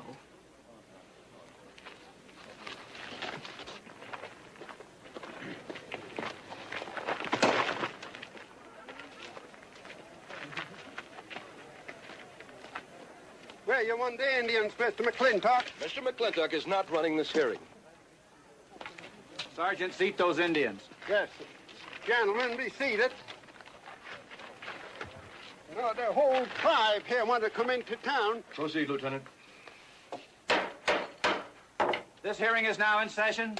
Governor Cuthbert Humphreys presiding. Good luck, Daddy. I'm afraid it's a packed court. Government Edict number 826 has ordered that the Comanche Nation be transferred from their present reservation to Fort Sill. It is the government's claim, as filed by Indian Agent Agard,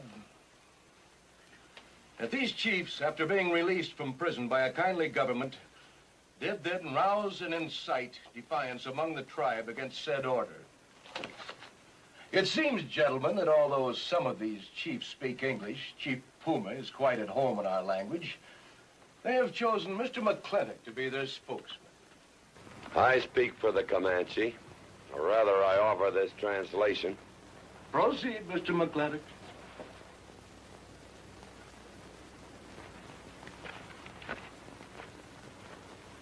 We are an old people and a proud people. When the white man first came among us, we were as many as the grass is of the prairie. Now we are few, but we are still proud. For if a man loses pride in manhood, he is nothing. You tell us now that if we will let you send us away to this place called Fort Sill, you will feed us and care for us. Let us tell you this.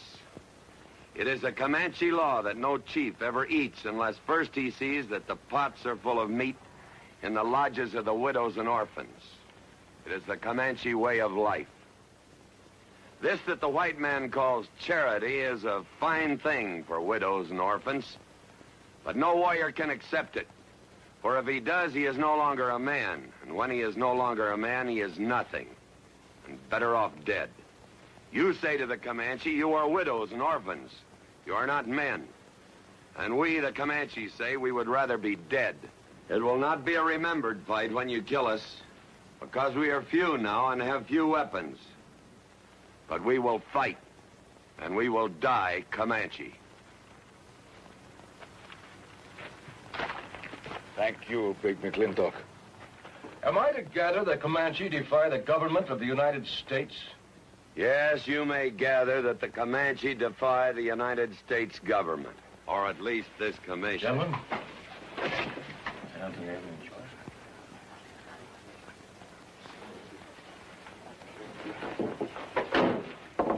It is the order of this court that these chiefs be incarcerated until such time as the detachment of United States cavalry be made available to escort them and the Comanche Nation to Fort Sill. This court is adjourned. Oh, McLintock! You are important chief amongst these white people. Sway them. Have them give us few guns to make the fight worthwhile. Let us have one last remembered fight for end of Comanche. I almost wish I could arrange that, Puma. Ahalani cha. Ahalani cha. Sergeant. Yes. Good God. Carry on. Gentlemen.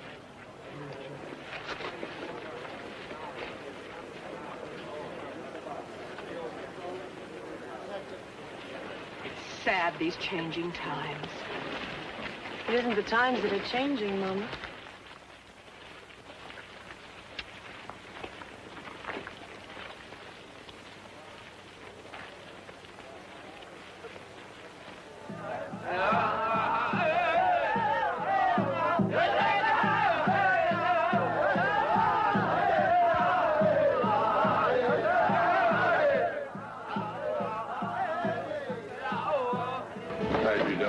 Hello, Lem.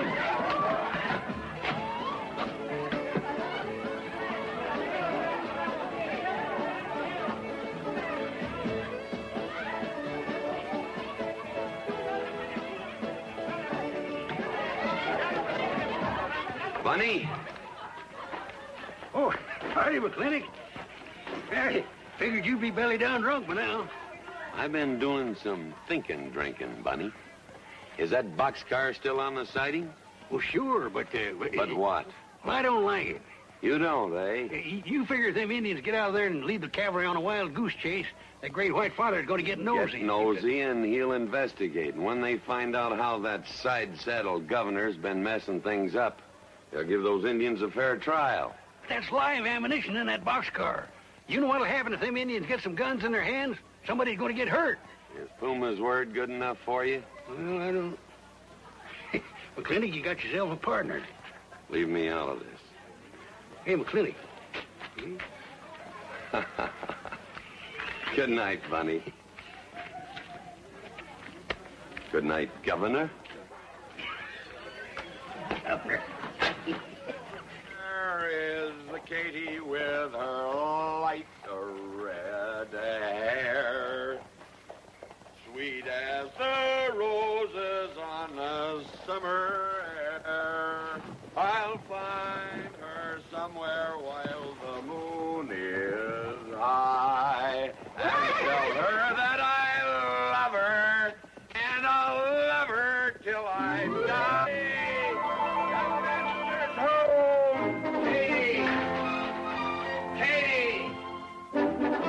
Catherine Gilholy McLintock, where is the woman of the house? Mr. McLintock. Oh, there you are. Mrs. Warren.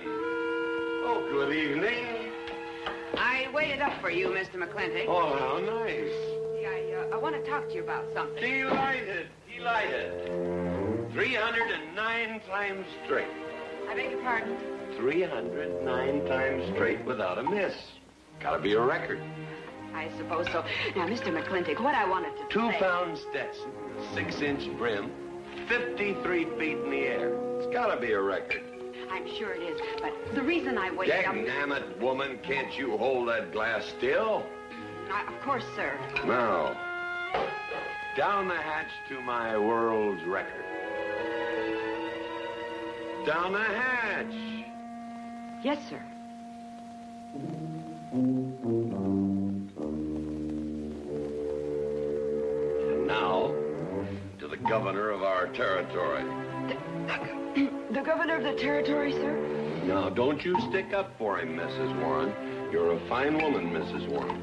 But you'll certainly go down in my estimation if you stick up for Cuthbert H. Humphrey, governor of this territory. Don't mean to Down change... the hatch. Oh, yes, sir. Down the hatch. Cuthbert H. Humphrey, governor of our territory, is a cow. Do you know what a cow is, man? A cow is a specimen that is so worthless that you have to cut him out of the herd. Now, if all the people in the world were put in one herd, Cuthbert is the one I would throw my rope at. At whom I would throw my rope at. Natural-born cow. Another touch, ma'am? Oh, no, sir, no. Well, I don't mind if I do. Good. Can't walk on one leg. Oh, I didn't mean to be vulgar, ma'am. Can't walk one limb. It's all right. Sounds silly. Only a bird can walk on a limb. You know my wife? Her name's Kate. She insists on being called Catherine. Do you know her? Of course, Mr. McLintock, and that's what I wanted to talk Well, to you. she thinks that Cuthbert H. Humphrey is panting for her like a bull buffalo at the first green up of spring. But what Cuthbert is panting for is my money. Don't make me feel like I'm drinking alone, ma'am. Very well, Mr. McLintock, if you insist. Down the hatch. Good.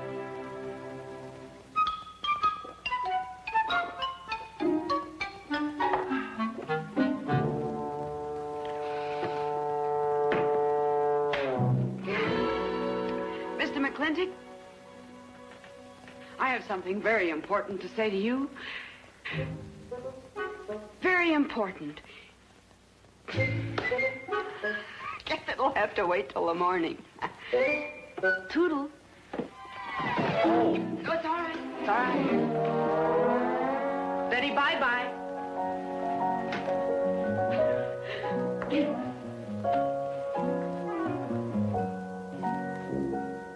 Whoops. Oh. stew. Very kind.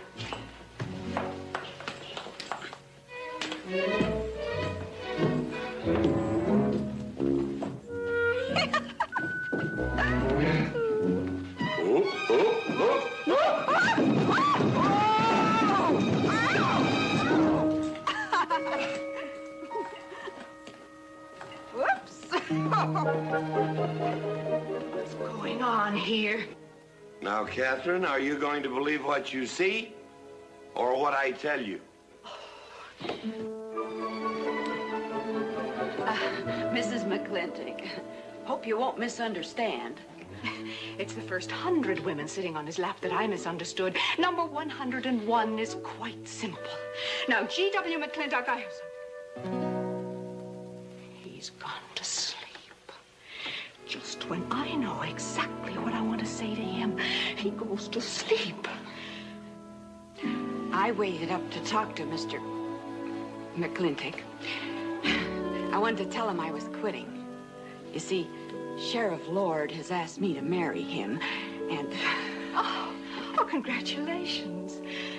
I don't want to seem prudish, but if you are going to marry Sheriff Lord, it seems to me that you're sitting on the wrong man's lap.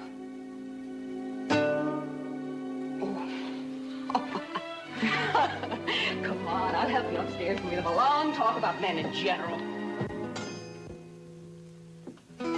Ladies, one moment.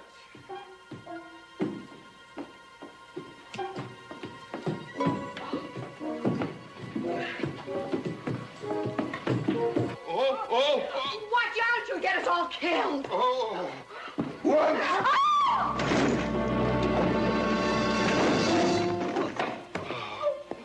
Wait a minute, ladies, till I catch my breath, and I'll get you up those stairs as sure as my name is George Washington McLintock.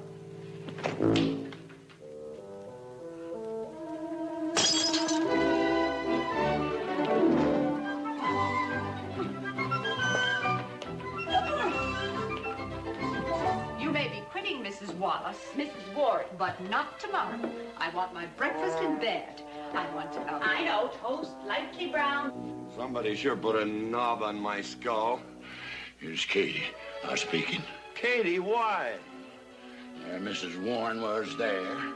Oh. And there you was there. Oh. And there that whiskey bottle was there. Oh. And Katie's temper being what Katie's temper is, well, there you are. Drago, old friend. Huh? My wife does not understand me. Why, she being different than the other man. Come on, I gotta get you upstairs. Get you ready for that big celebration tomorrow. What?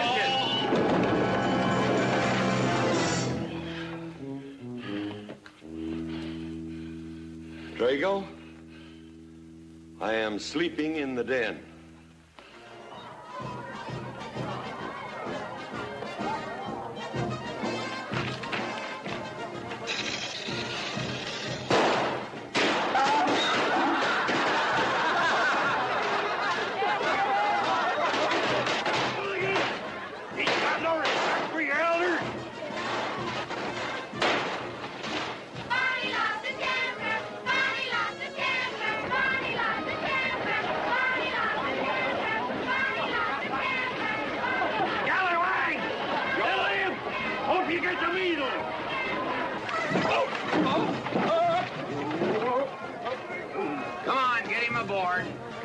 Everybody ready? Man in number 5 needs a flank cinch. Get him one. Let us know when you're ready.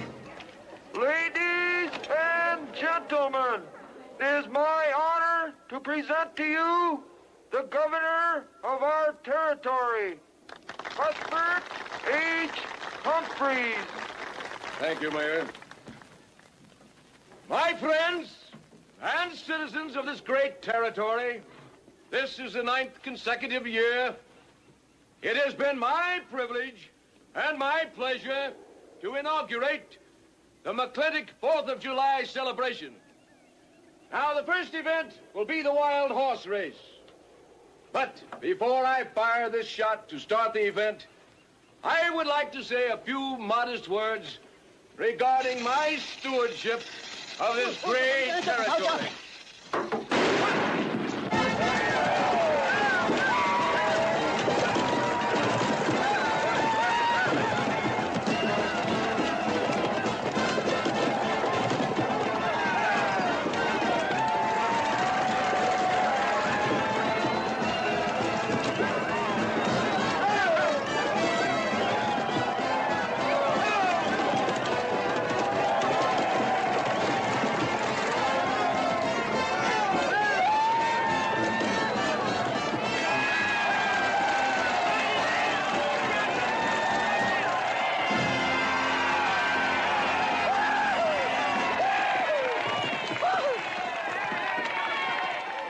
Professor Birnbaum. Gentlemen.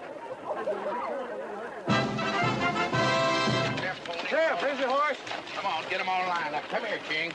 Now, boys, you all know the rules. It's twice around the inside and once around the outside. First cowboy that hits that finish line without busting that egg is the winner. And I caution you boys about some of them eggs, because some of them eggs are last year's holdovers.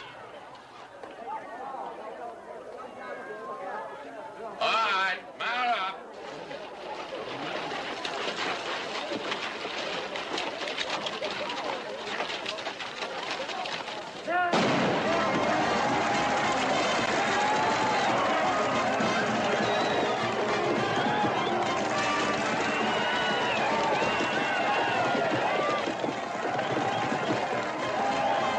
Catherine, my dear, you seem to be enjoying yourself. Oh, yes.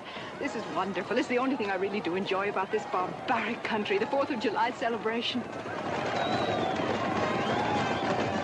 Well, Catherine, I've been here for 3 days. I haven't heard from you. Is anything wrong? Wrong? Well, I just hope that it hasn't been necessary for you to say anything to G.W. What are you talking about? Well, Catherine, you see, I'm in a rather delicate position, being governor of the territory and all. I just hope you haven't found it necessary to say anything about... About what? About you and me.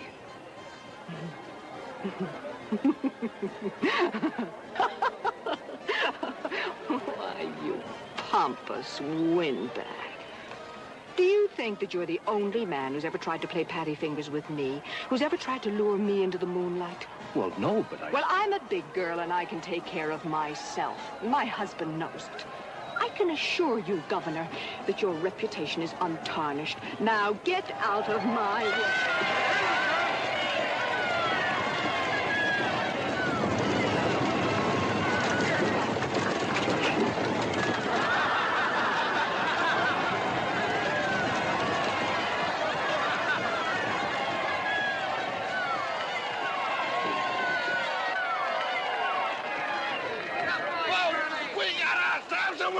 Curly Fletcher!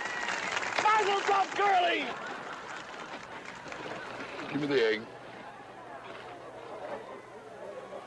Disqualified. Here you go, Curly.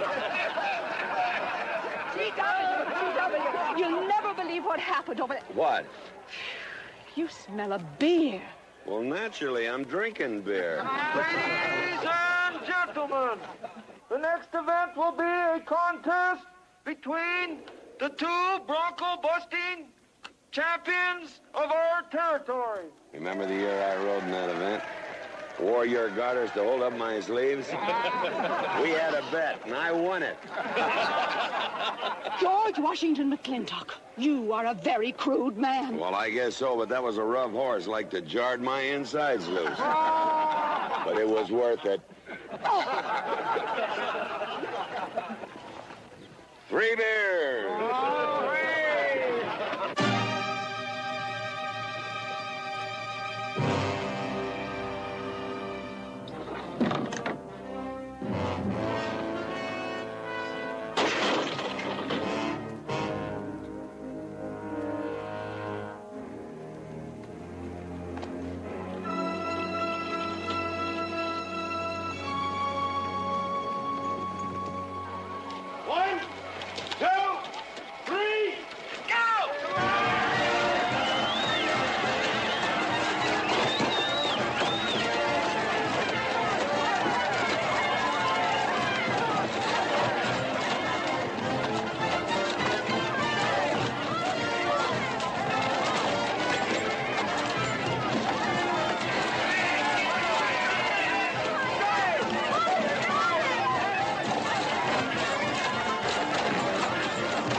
So, nothing busted but my pride. Well, that ought to even things up, Farmer. For what? Well, that sore nose you gave me the other day. Well, that ain't what's sore on him.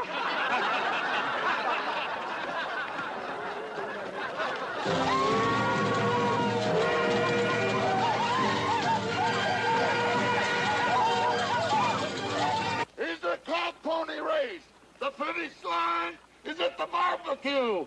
So start meandering. Come on. Now what is that, false courage?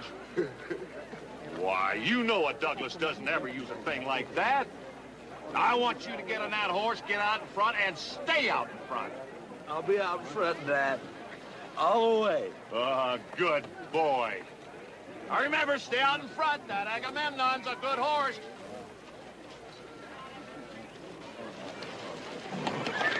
Oh, Agamemnon.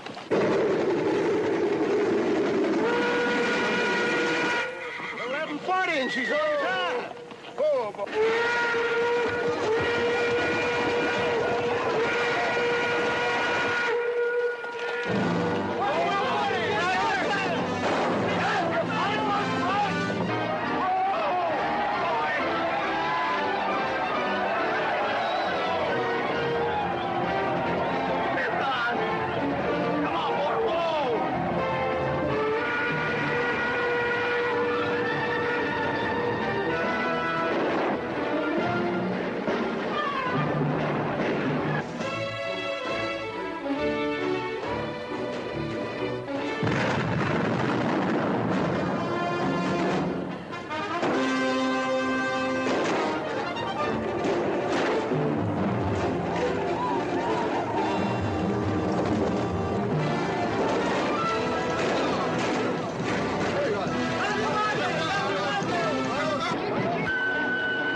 Whose idea was this stunt? God doggone it, they're my real bulls.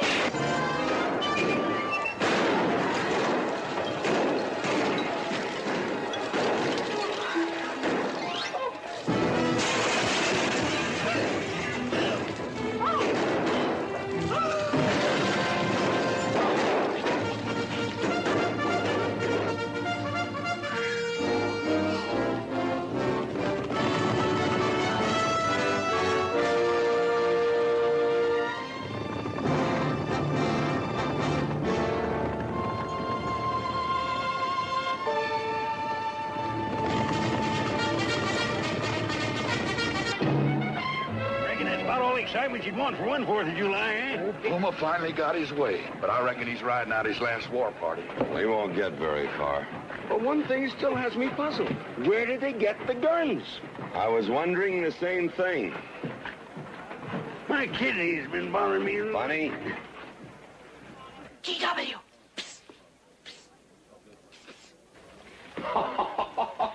What an idiotic joke. Joke? Do you think that was a joke? Oh, shut up. You want everybody in town to see me. You look good in feathers. Oh. Dev, I think they've gone. Yeah. What are you going to do about it? What can I do? Nothing. Just like you've always done.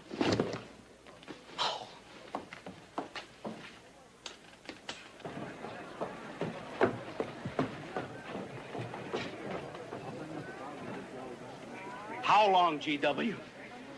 How long what? Catherine. She's been riding herd on you for 2 years now. I'm a peaceable man. But my father used to say, you raise your voice, it doesn't do any good. It's time to raise your hand. Well, I've been planning to do something about it. I'll have another talk with her. Talk to her? Talk to her? Talking won't do any good. Becky, have you seen your... What's been happening around here? You've got hay all over you. Been some mighty sneaky goings-on here during that raid, Mr. McLintock. Who was it said only a trollop would kiss a man before they were formally engaged? Oh, but we are engaged, sir. You are? That is, with your permission. Well, you've got it. Oh, Mrs. Warren? I think it's wonderful. I guess this is the only engagement that ever started off of a spanking. Mm-hmm. I reckon Birnbaum is right. All right.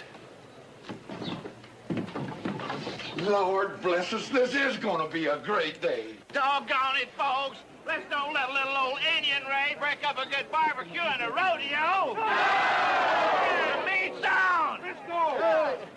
You contestants get ready for the cow pony race.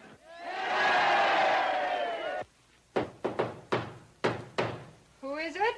It's me. Let me in. Not now. Are you insane? I want to talk to you. It'll have to wait. I've taken all I'm going to take from you. You are insane. You are going to tell me why you packed up, picked up, and walked out on me. 2 years ago, you remember, you came home from Denver with lipstick all over your clothes.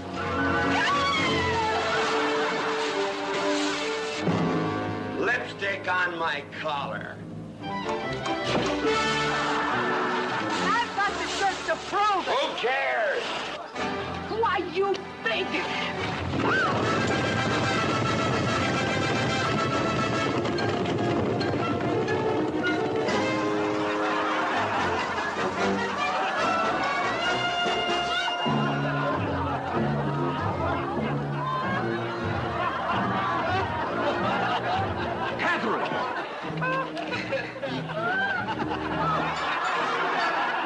G.W., you are a ruffian. Cuthbert, you are right.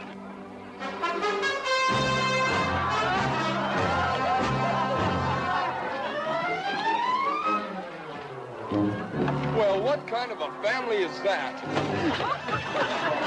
The best. And danger, son. Who won the race? Who cares, Bigard? History's being made.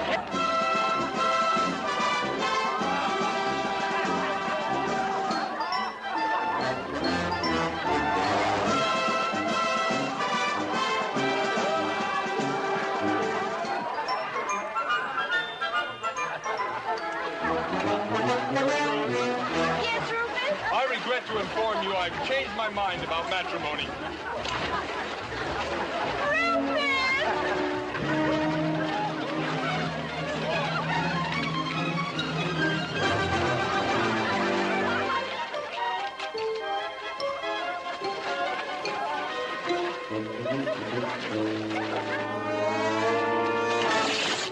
Hey, Mrs. McLintock!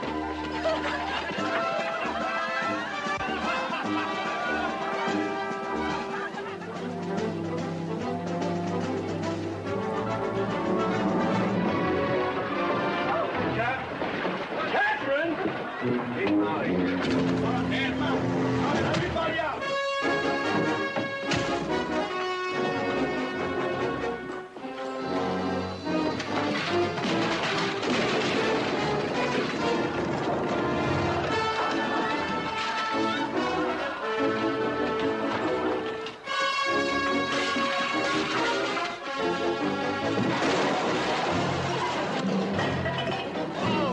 Looks like GW's buying out the whole score. I'm afraid you're right.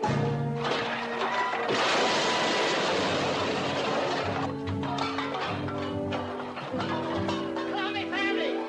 Call me family!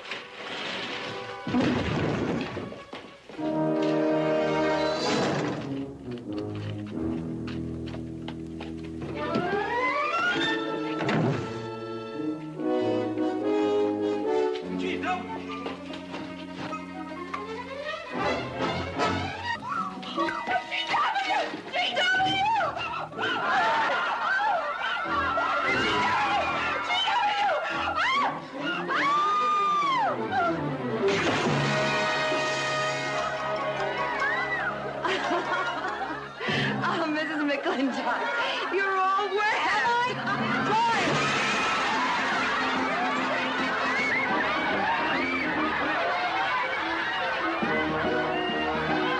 Wrong woman, GW. Oh, pardon me.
day you ever met Oh, me. belly aching, fight all you want. It won't do you any good. You've been digging those burrs into me for 2 years. Now you're going to get your comeuppance.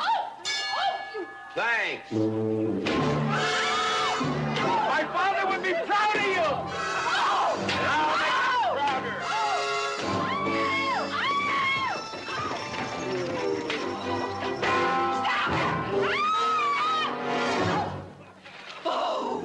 Keep it. You may need it. Now get your divorce. Home. Don't spare the horse. Home. You heard me. Don't think you're going to get rid of me that easy. Yeah.